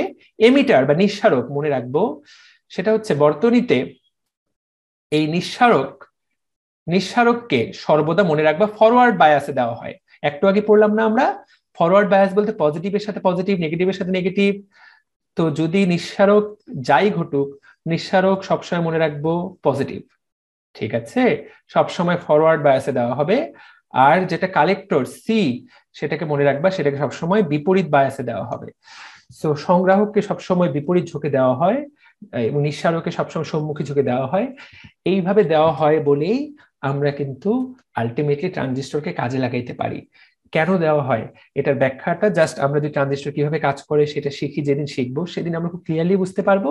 কিন্তু ভর্তি পরীক্ষার জন্য এই কথাটা খুবই গুরুত্বপূর্ণ যে এইভাবে এটাকে বায়াসে দেওয়া হয়। ট্রানজিস্টরকেও তাহলে আমরা বায়াসে দিতে পারি। ডান। তাহলে ট্রানজিস্টরের কি কয়টা অংশ? তিনটা অংশ, এমিটার, বেস এবং কালেক্টর বা নিঃসারক, বাংলা কালেক্টর বা সংগ্রাহক। ঠিক আছে, এমিটার বা নিঃসারক, বেস বা পিট, এইটুকুই পরীক্ষায় আসবে। এখান থেকে আর কোনো কিছুই তোমাকে পড়তে হবে না। আমি দেখো এগুলো কোনোটাই দাগায় দিচ্ছি না। আশা করি তুমি যা পড়াইলাম এইটুকুই উত্তর করতে পারবা।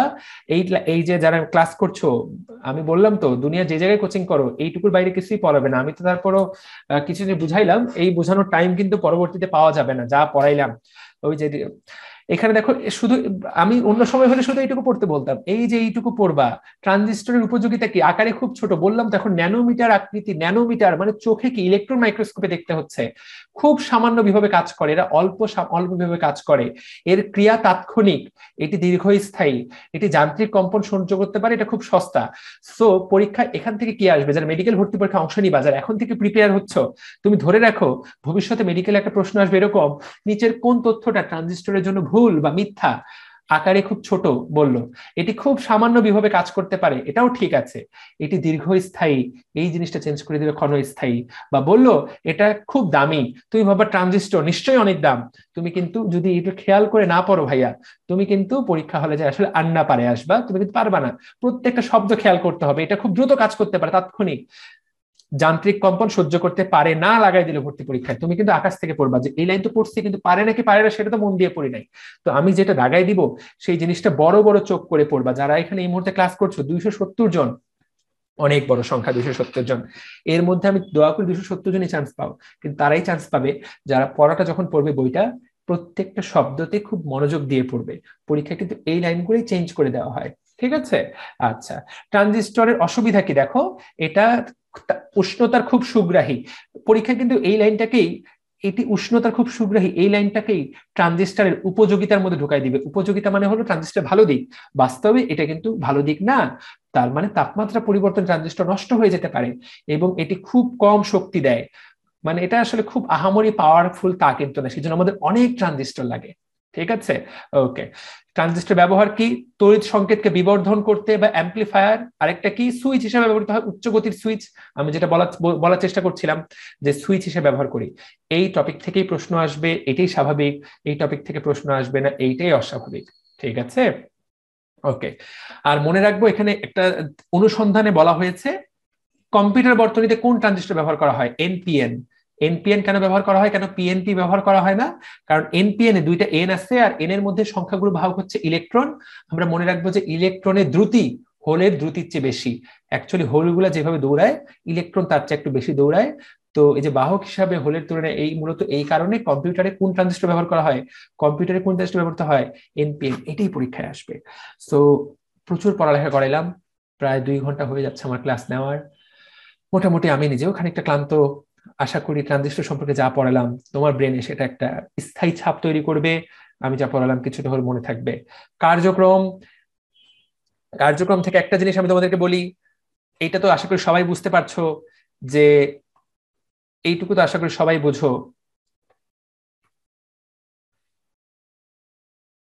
যে এমিটার যে কারেন্টটুকু দেয়, ছবিটাকে দেখাই দিই তাহলে বোঝাটা সহজ হবে। এমিটার তো হলো সকল কারেন্টের উৎস। উৎস যা দিবে সেটাই কিন্তু ভাগ হয়ে বেইসে যাবে এবং কালেক্টরে যাবে। তাহলে আমরা বলতে পারি উৎসের কারেন্টের পরিমাণ হলো বেস এবং কালেক্টরের দুইটা যোগফলের সমান। সেই জন্য একটা সূত্র আছে, আইই সমান আইবি প্লাস আইসি। কারণ এ তো উৎস, এই যে কারেন্টটা দিবে, যদি 100 অণু কারেন্ট দেয়, ধরলাম 100 টাকার কারেন্ট দিল, 5 টাকার কারেন্ট খাবে হলো বেস, আর বাকি 95 টাকার খাবে হলো কালেক্টর। বেসে খুব অল্প পরিমাণে যায়, কতটুকু যায়? 5%। বইয়ে কিন্তু এই তথ্যটাই দেওয়া আছে, পরীক্ষায় কিন্তু এই তথ্যটা আসতে পারে যে বেসে কতটুকু যায়। বেসে যায় হলো 5%। দেখো সামান্য কিছু কারেন্ট বেসে আইবি সৃষ্টি করে, কয় পার্সেন্ট? 5%। আর 95% কোথায় যায়? 95% চলে যায় কালেক্টরে। পরীক্ষায় এই লাইনটাও কিন্তু আসতে পারে, তোমাদেরকে আমি খেয়াল করাই দিলাম। তাহলে 5 আর 95 মিলে কত হবে? 100। তাহলে এই সূত্রের কিন্তু অঙ্ক তোমাকে একটু পরেই করতে দিব আমি, I E equal to I B plus I C. আশা করি তুমি উত্তর করতে পারবা, ঠিক আছে?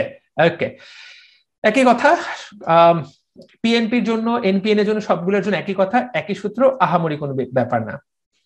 ওকে, সো আমি এগুলা থেকে আর কিছু দাগাই দিব না ইনশাআল্লাহ। এখন ট্রানজিস্টর কয় ধরনের হতে পারে, ট্রানজিস্টরের মৌলিক বিন্যাস বলে এখানে একটা কথা বলা হয়েছে, শুধু হেডলাইনটা আমি পড়াবো।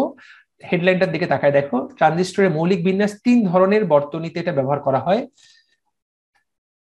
একটাকে বলা হয় কমন বেস,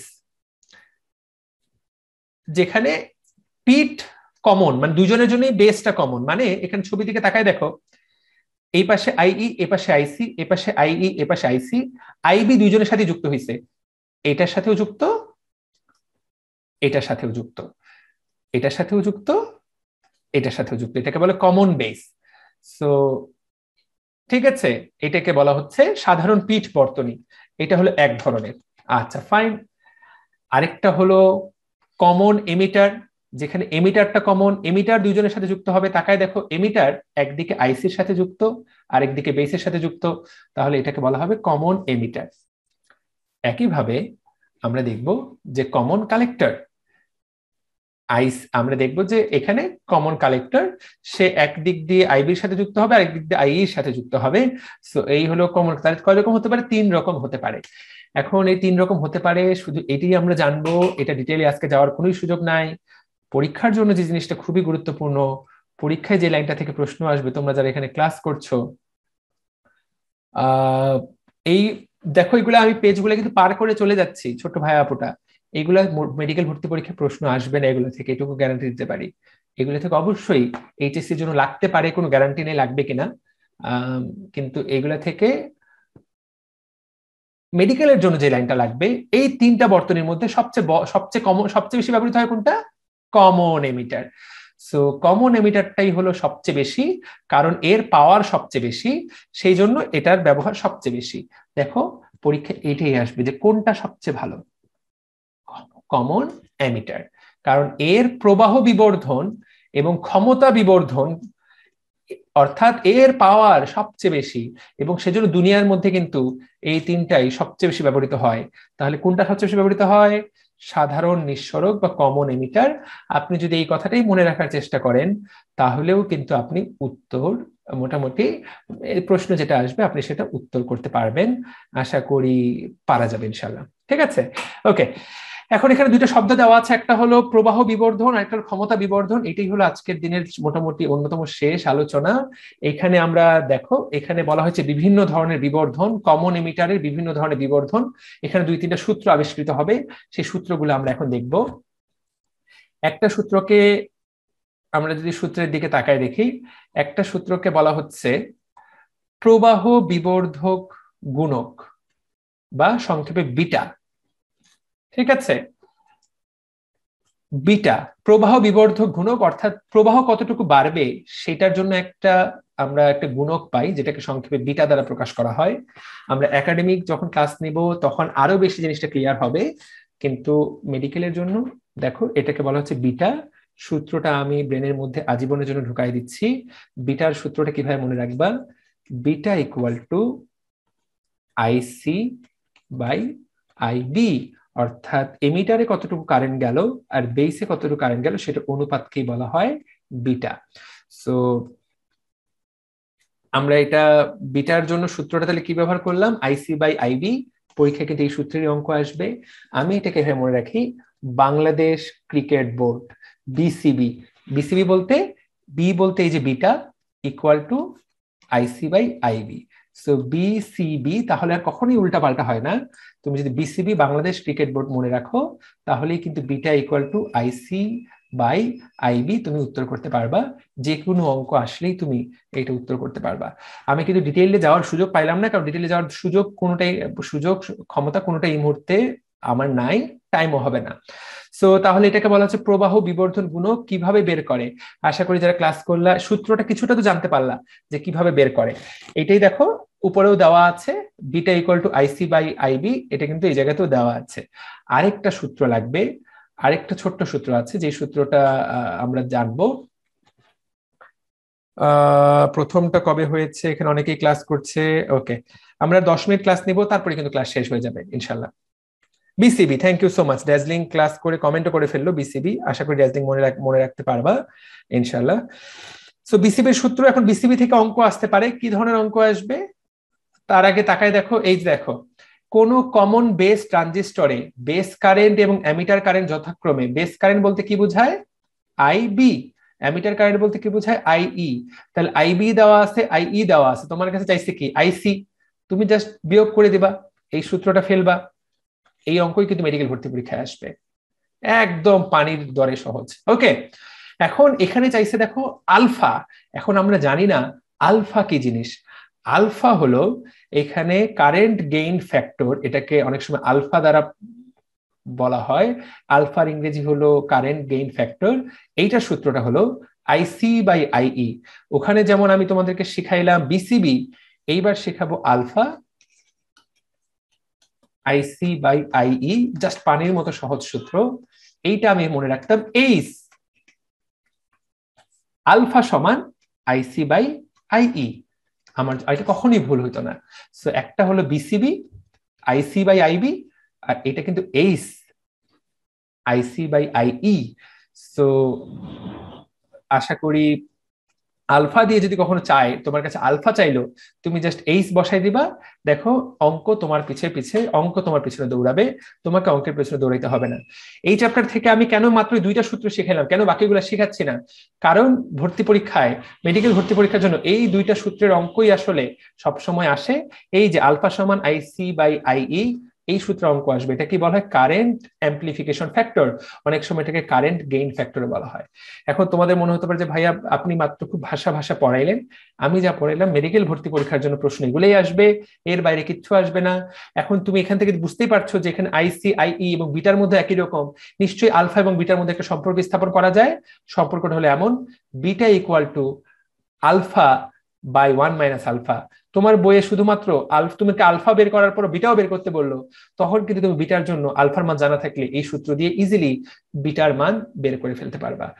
সো আমরা শিখে গেলাম কিভাবে এই 2টা সূত্র প্রয়োগ করতে হয়, এবং ব্যাপারটা এটি হল মেডিকেল ফিজিক্সের ক্লাস।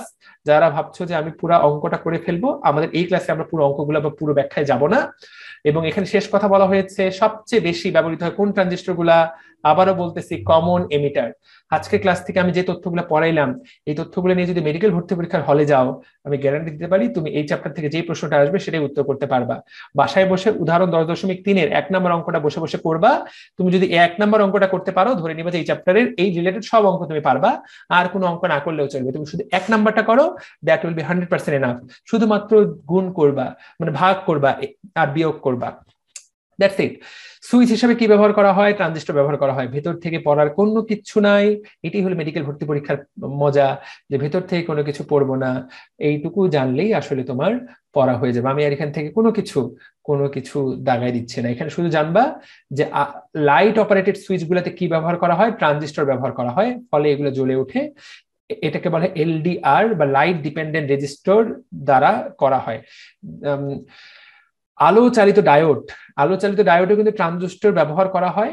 এই ট্রানজিস্টরের মাধ্যমেই কিন্তু এখানে কিন্তু ট্রানজিস্টর সুইচ হিসেবে কাজ করে। পরীক্ষায় প্রশ্ন আসবে লাইট অপারেটেড বা এই যে এলডিআর এ কি ব্যবহৃত হয় সুইচ হিসেবে, উত্তর হবে ট্রানজিস্টর। এইটি হলো কথা, একটা মাত্র লাইন। সো আমি যা পড়াইলাম, এরপরে নম্বর পদ্ধতি, এটা পুরোপুরি অঙ্কের বিষয়, আমরা আজকে এই টপিকে যাব না। আমি এগুলো দেখো পার করে চলে যাচ্ছি।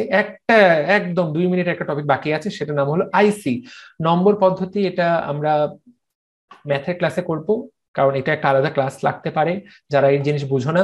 যারা বুঝো তাদের কাছে মনে হবে যে ভাইয়া শুধু পড়াচ্ছেন, আর যারা বুঝো না তাদের কাছে এটা খুব ভালো লাগতে পারে যে কিভাবে আমরা বাইনারি, ডেসিমাল, হেক্সাডেসিমাল করি। একই কথা হলো লজিক গেটের জন্য। আমি ঠিক নিশ্চিত না যে তোমাদের আইসিতে লজিক গেট আছে কিনা, তারপর লজিক গেটের আলোচনায় আজকে আমরা যাব না।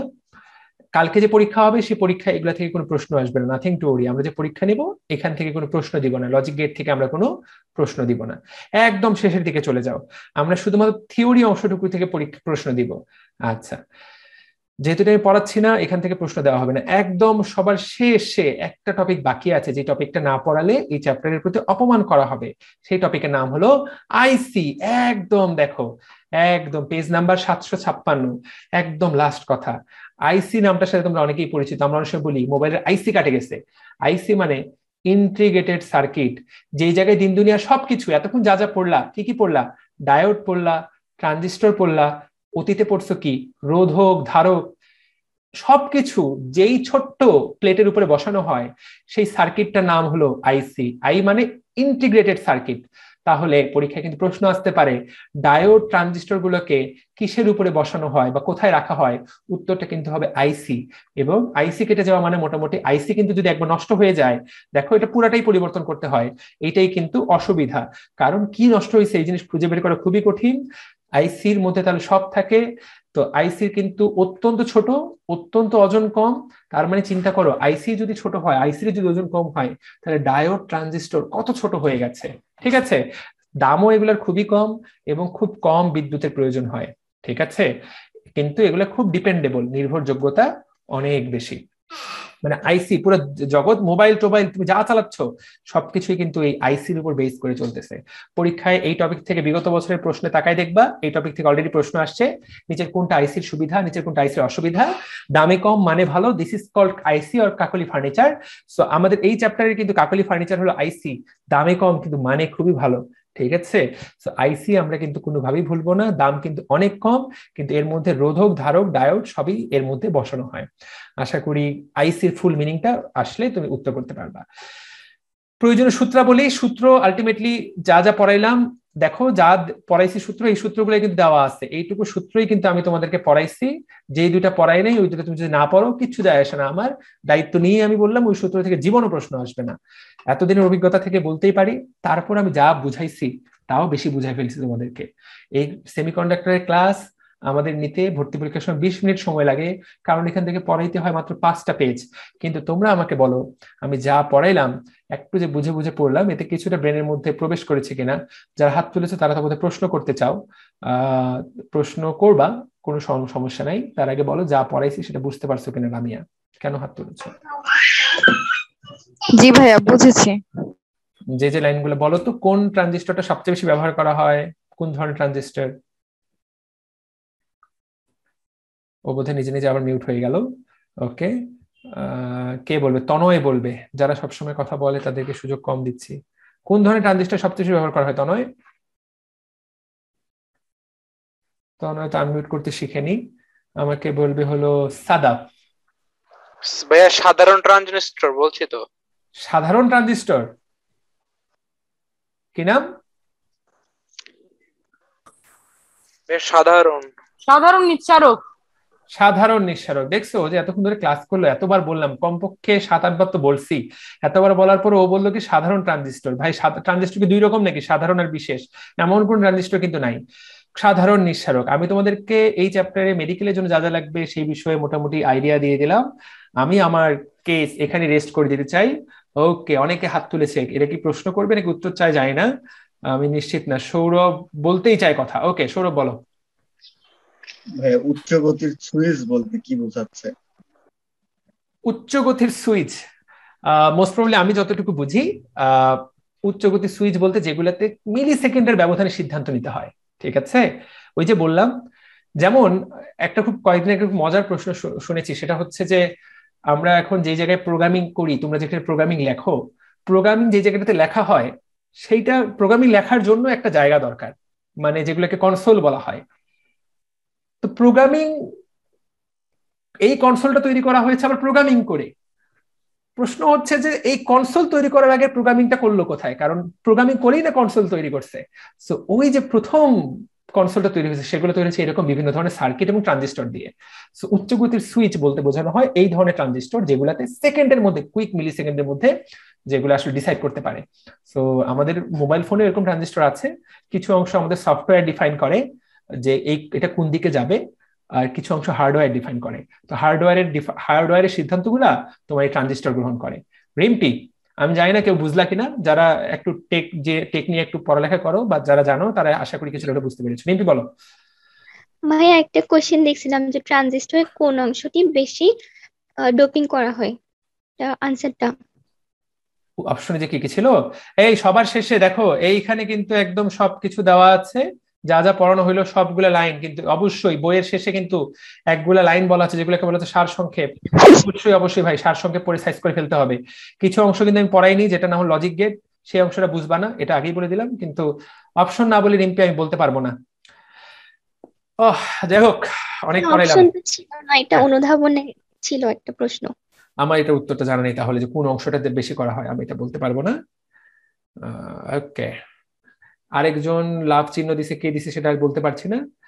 ওকে, এখানে ফেসবুকে কেউ কোনো কমেন্ট, ইন্টিগ্রেটেড সার্কিট ভাইয়া ক্লাসটা আপলোড করবেন না? অবশ্যই ক্লাস আপলোড করব ইনশাআল্লাহ ভাইয়া। সবকিছু ঘাটাঘাট বুঝে গেছি। রিফাত বললো ঘাটাঘাট বুঝে গেছে। খান দিয়া বললো 756, মানে আল্লাহ পাকের নাম নিল। তো আর কারো কোনো প্রশ্ন থাকলে আমি শুনতে রাজি আছি। লামিয়া বলো, নাহলে ক্লাস শেষ করব। ভাইয়া আমার কোশ্চেন নাই, কিন্তু এই যে তখন আমি অ্যানসার করতে নিছি আপনি আমাকে মিউট করে দিচ্ছেন, এই জন্য আমি বলতে পারিনি। ওকে, এখন বলো উত্তরটা কি। এটা হচ্ছে সাধারণ নিঃসারক ট্রানজিস্টর। সাধারণ নিঃসারক, থ্যাংক ইউ সো মাচ। ওকে, সাইয়েদ বোরহান বলো, আটোয়ারির ছোট্ট ছেলে, আটোয়ারির অক্ষুদ্র। ভাইয়া আপনি যে বললেন যে ওই যে লজিক গেট আর সংখ্যা পদ্ধতি, ওটা তো আমাদের আইসিটি থেকে পড়ছি আমরা, আইসিটি থার্ড চ্যাপ্টারটা সম্পূর্ণটা ওইটা। আরে তা তো আমি জানি, সেজন্যই তো বাদ দিলাম। আমি কি এত বোকা নাকি? কিন্তু আমাদের নক্ষত্র না। ভাইয়া আরেকটা কথা, আমরা তো দেখলাম যে জাংশন ট্রানজিস্টর সব থেকে বেশি ব্যবহার হয়, তো জাংশন ট্রানজিস্টরের কি আরেকটা নাম সাধারণ নিঃসারক ট্রানজিস্টর? ওরে বলদ, জাংশন ট্রানজিস্টরের একটা প্রকার হলো কমন এমিটার। সো জাংশনের মধ্যে কোনটা ব্যবহৃত হয়? Common emitter. ঠিক আছে? জি ভাইয়া। না, তোমাকে বলদ বলা ঠিক হয়নি, তুমি কিন্তু খুব বুদ্ধিমান ছেলে সৈয়দ বুরহান। ঠিক আছে না ভাইয়া, সমস্যা এগুলো এগুলোতে মন খারাপ করো না, এগুলো আমি মাঝে মাঝে বলি। না না, এগুলো অফলাইন ক্লাসে বলে আমি খুশি হই। না না, আমি আসলে বলো। তা ঠিক, এবার ঠিক বলছিস তুই। আচ্ছা ওকে, বলো। এখানে কে যেন লাভ চিহ্ন দিচ্ছিল? ভাইয়া আমি। বলো ভাইয়া ওই যে একজন প্রশ্ন করলো না যে কোন জায়গাটা বেশি ডোপায়িত করা হয়, এটার অ্যান্সারটা আমি দেখছিলাম। অ্যান্সার ওটা হচ্ছে কালেক্টরটা সবচেয়ে বেশি ডোপায়িত করা হয়, কারণ ওটা সবচেয়ে বেশি পুরো থাকে। ও আচ্ছা, কালেক্টরটা সবচেয়ে বেশি ডোপায়িত করে। ওকে ওকে, এইবার আচ্ছা কোন জায়গাটা না, ওকে আমি তোমাকে দেখা দিচ্ছি যে এটা কোথা থেকে এসেছে। এটা কিন্তু বইয়ের লাইন, যদিও আমি ঠিক নিশ্চিত না এটা কোথা থেকে দেখেছিল, কিন্তু আহামরি ইম্পর্টেন্ট না হলেও এই লাইনটাও আছে, আমি তোমাদেরকে খেয়াল করিয়ে দিচ্ছি। এটাও বইয়ে আছে, এমন না যে নাই, সবই আছে বইয়ের মধ্যে, কিন্তু কত ডিপেন্ড করে যে কতটুকু আপনি জানবেন কতটুকু আপনি জানবেন না। আমি দেখিয়ে দিচ্ছি যে কোন জায়গাটাতে বেশি ডোপাইট করা হয়। ও যে প্রশ্নটা করেছে বুঝতে পেরেছি। প্রশ্নটা করেছে যে এখানে কোথায় গেল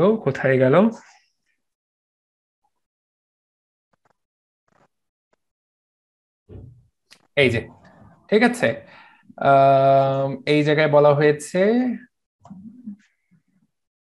বেসকে হালকা ডোপিং করা হয়। দেখো এই যে এখানে বেস অঞ্চলে হালকা ডোপিং করা হয়, এই কথাটা বলা হয়েছে। যেহেতু বেস অঞ্চলে হালকা ডোপিং করা হয়, তার মানে বাকি দুটো অঞ্চলে খুব বেশি ডোপিং করা হবে। সেই লাইনটা আমাদেরকে খুঁজে দেখতে হবে। সেই লাইনটা অবশ্যই আছে যে বেশি ডোপিং করা হয় কোথায়। তো এটা আহামরি ইম্পর্টেন্ট তা না, তবে এই লাইনটাও আছে, এই লাইনগুলোর মধ্যেই আছে যে কোথায় বেশি ডোপিং করা হয়। ওকে, আমি এই লাইনটা এই মুহূর্তে খুঁজে পাচ্ছি না, তবে আছে তো বটেই।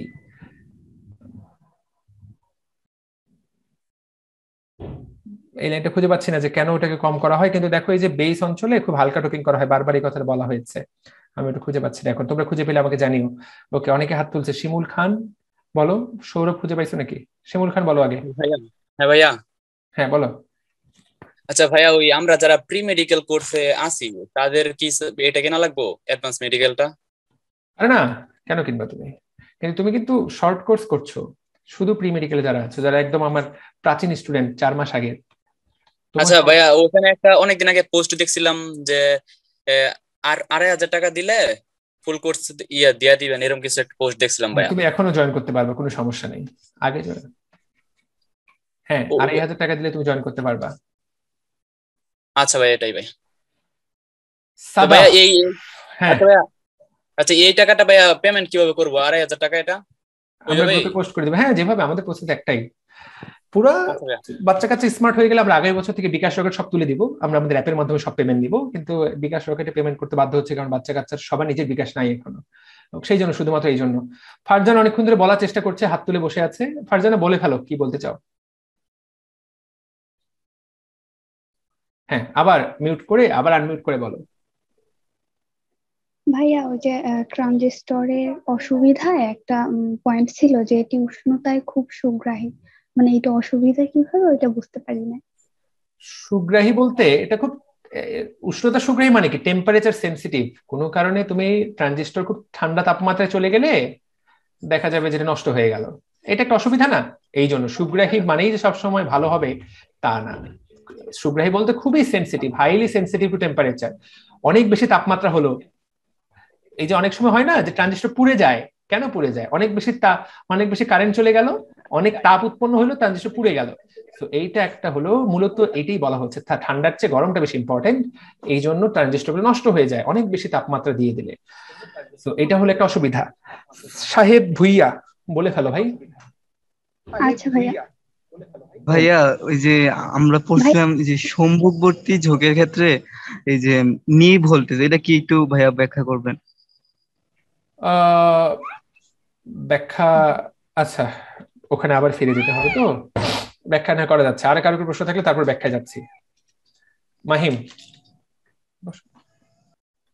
ভাইয়া আমি এই অধ্যায়টা তো ফার্স্ট টাইম পড়তেছি, তো কি সবগুলা লাইন পড়বো নাকি দাগানো লাইনগুলো শুধু পড়বো? মাহিম, তুমি কি এইচএসসি 22 নাকি? জি ভাইয়া। তুমি আপাতত কোনোটাই পড়ো না, তুমি আপাতত এই চ্যাপ্টারটা আমি যা দিছি তুমি লেকচারটা রেখে দাও সুন্দর করে। লেকচারটা তো শুনলা, তুমি দাগানো লাইনগুলো পড়বা হলো ভবিষ্যতে যখন তুমি এটা থার্ড টাইম পড়বা, তখন মেডিকেলের জন্য যখন পড়বা, আমি যা পড়ালাম তাই, তখন এই লেকচারে দেখে নিবা, দেখবে যে তোমার খুব ভালো লাগতেছে। এখন তুমি যখন পড়বা, তুমি এখন এটাকে একাডেমিক পারপাসে পড়বা, প্রত্যেকটা টপিক বোঝার চেষ্টা করবা, কিভাবে ট্রানজিস্টর কাজ করে, কিভাবে ডায়োড কাজ করে, কেন হোল, কেন ইলেকট্রন, হোল ইলেকট্রনের কনসেপ্ট বোঝার চেষ্টা করবা, অ্যাম্প্লিফিকেশনের সময় কিভাবে কাজ করে বোঝার চেষ্টা করবা। কোনো কিছু না বুঝে পার করার চেষ্টা করবা না, কারণ তুমি এখন 22 ব্যাচের, তোমার এখন সামনে সময় আছে। আমি যা পড়াইলাম আমি কিন্তু মেডিকেলের জন্য পড়ালাম। তুমি আমার ক্লাসটা যখন এই চ্যাপ্টারটা 2 বার ভালো করে শেষ হবে তখন আরেকবার দেখবা, তখন তোমার এরপর তোমাকে এই চ্যাপ্টার থেকে আর মেডিকেলের জন্য কোনো কিছু জানতে হবে না। আমি কি তোমাকে বোঝাতে পেরেছি ভাইয়া? তুমি কি আছো নাকি নাই? কে যেন প্রশ্ন করলে? মাহিম, বুঝতে পেরেছ? বুঝতে পেরেছ? কথা বলো, কথা বলা যাবে, কথা বলো। জি ভাইয়া। ঠিক আছে। সো আরেকজন আমাকে একটা কি যেন জিজ্ঞাসা করলো যে নি ভোল্টেজের বিষয়টা কি। অ্যাকচুয়ালি এখানে নি ভোল্টেজ বলে একটা এখানে টার্ম দেওয়া আছে, যে নি ভোল্টেজ বলতে কি বোঝানো হচ্ছে, যে এখানে কোন অংশটাকে নি ভোল্টেজ বলা হচ্ছে। নি ভোল্টেজের যে বেসিক টার্মটা আমাকে একটু খালি খেয়াল করে নিতে হবে, যে নি ভোল্টেজ নিয়ে আমি দীর্ঘদিন আমি নিজেই এটা নিয়ে স্টাডি করি নাই, তবে আমার যতদূর আইডিয়া সেটা হচ্ছে একটা নির্দিষ্ট পরিমাণ ভোল্টেজের টার্গেট আছে। এখানে ব্যাখ্যাটা এই বইয়ে দেওয়া আছে কিনা জানি না। আচ্ছা, আমি ওটা খুঁজে বের করে পেয়েছি, এই যে পেয়েছি, দেখো খুঁজে খুঁজে, এটা পড়ানো লাগে না, পড়ানো হয় না আসলে বলে, সেজন্য আমি টার্মটা ভুলে গেছিলাম। তো এখানে তাকায় দেখো, এই যে এটাকে বলা হচ্ছে নি ভোল্টেজ। কোনটাকে এখানে এই যে নি ভোল্টেজের দেওয়া আছে, এবং নি ভোল্টেজ চিত্রে কোন অংশটাকে দেখানো হচ্ছে? পি বিন্দু। এই জায়গায় তাকায় দেখো যে পি বিন্দুটাকে বলা হচ্ছে নি ভোল্টেজ। নি মানে হাঁটু, যেই জায়গায় গিয়ে এটা সাই করে উপরে উঠে যায়, মোটামুটি একটু সোজা উপরে উঠে যায়, সেই জায়গাটাকে নি ভোল্টেজ বলা হয়। এখানে আমি তোমাদেরকে একবার দেখাই দিচ্ছি, বুঝাই বলতেছি এখানে কনসেপ্টটা কি।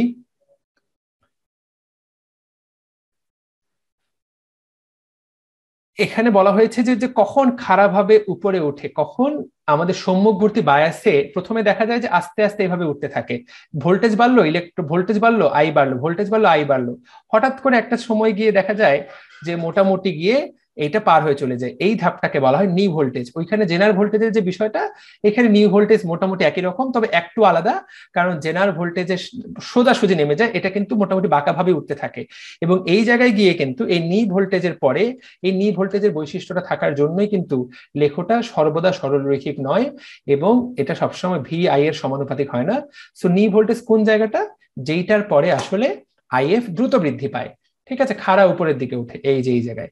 এখানে যেমন আর, একইভাবে এই জায়গায় পি বা নি ভোল্টেজ, এই তো এটা কখন খাড়া উপরের দিকে উঠবে, same same concept, almost same concept. Okay, Marfi Mahin বলো। মারফি মাহিন বলে ফেলো আপু। ও তুমি ছেলে। যাদের প্যাকেজের ম্যাচ শেষ তাদের কি ভাইয়া 21 বছর যাদের প্যাকেজের ম্যাচ শেষ তাদের কি নতুন করে প্যাকেজ কিনতে হবে? না না, আমরা সবার মেয়াদ বাড়াই দিই। মেয়াদ বাড়ানোর একটাই প্রক্রিয়া, আমাদের ফেসবুক পেজের ইনবক্সে মেসেজ করে দিতে হবে তোমার লগইন নাম্বার, আমরা চেক করে তোমার মেয়াদ বাড়িয়ে দিব, দ্যাটস ইট। যাদের ফেসবুক আইডি নেই তারা আমাদের ফেসবুক পেজে যে নাম্বারটা দেওয়া আছে সেটাতে মেসেজ করে দিতে পারে, 01747073010, এই নাম্বারে মেসেজ করে দিলেই আমরা মেয়াদ বাড়িয়ে দিই। অবশ্য লিখতে হবে যে আমি মেয়াদ বাড়াতে চাই, তুমি যদি নাই বলো কি করতে চাও তাহলে তো বুঝবো না। সো আমরা লাইভটা অনেকক্ষণ নিলাম, 2 ঘন্টা 2.5 ঘন্টা ক্লাস নিলাম। আস্তে আস্তে ক্লাসের টাইম আমরা কমাই আনবো, 2 ঘন্টার মধ্যে ক্লাস কিভাবে শেষ করে আমরা সেই চেষ্টা করবো। ব্রেক সহ 2 ঘন্টা 15 মিনিট হতে পারে, 2 ঘন্টা 30 মিনিট কখনোই ক্লাস নেওয়া উচিত না, বাচ্চা কাচ্চার মেধা মস্তিষ্ক নষ্ট হয়ে যেতে পারে। সো আজকের ক্লাস তাহলে আমরা শেষ করি। যারা অনেকক্ষণ ধরে আমাদের সাথে ছিলাম, এখনো আমাদের সাথে 140 জন আছো, তোমাদের প্রত্যেকের জন্য আমি বড় ভাই হিসেবে দোয়া করছি তোমরা খুব ভালো পড়ালেখা করতে থাকো, এবং প্রত্যেকে যে স্বপ্ন, যদি ঢাকা মেডিকেলে পড়তে চাও, যদি মেডিকেলে পড়তে চাও, ঢাকা ভার্সিটি যেটাই স্বপ্ন হোক, সেই স্বপ্নটা তুমি পূরণ করতে পারো। যা পড়ালাম এই লাইনগুলো আজকে আরেকবার পড়েন, মেডিকেলের জন্য এর বাইরে কিচ্ছু লাগবে না, সাথে আমরা লেকচার নোট আপলোড দিয়ে দিব, সেইটা একবার পড়েন, hopefully that will be enough ইনশাআল্লাহ। সো আশা করি আজকের ক্লাস আমরা এইখানেই শেষ করছি। তোমরা সবাই ভালো থাকো, সুস্থ থাকো, আল্লাহ হাফেজ।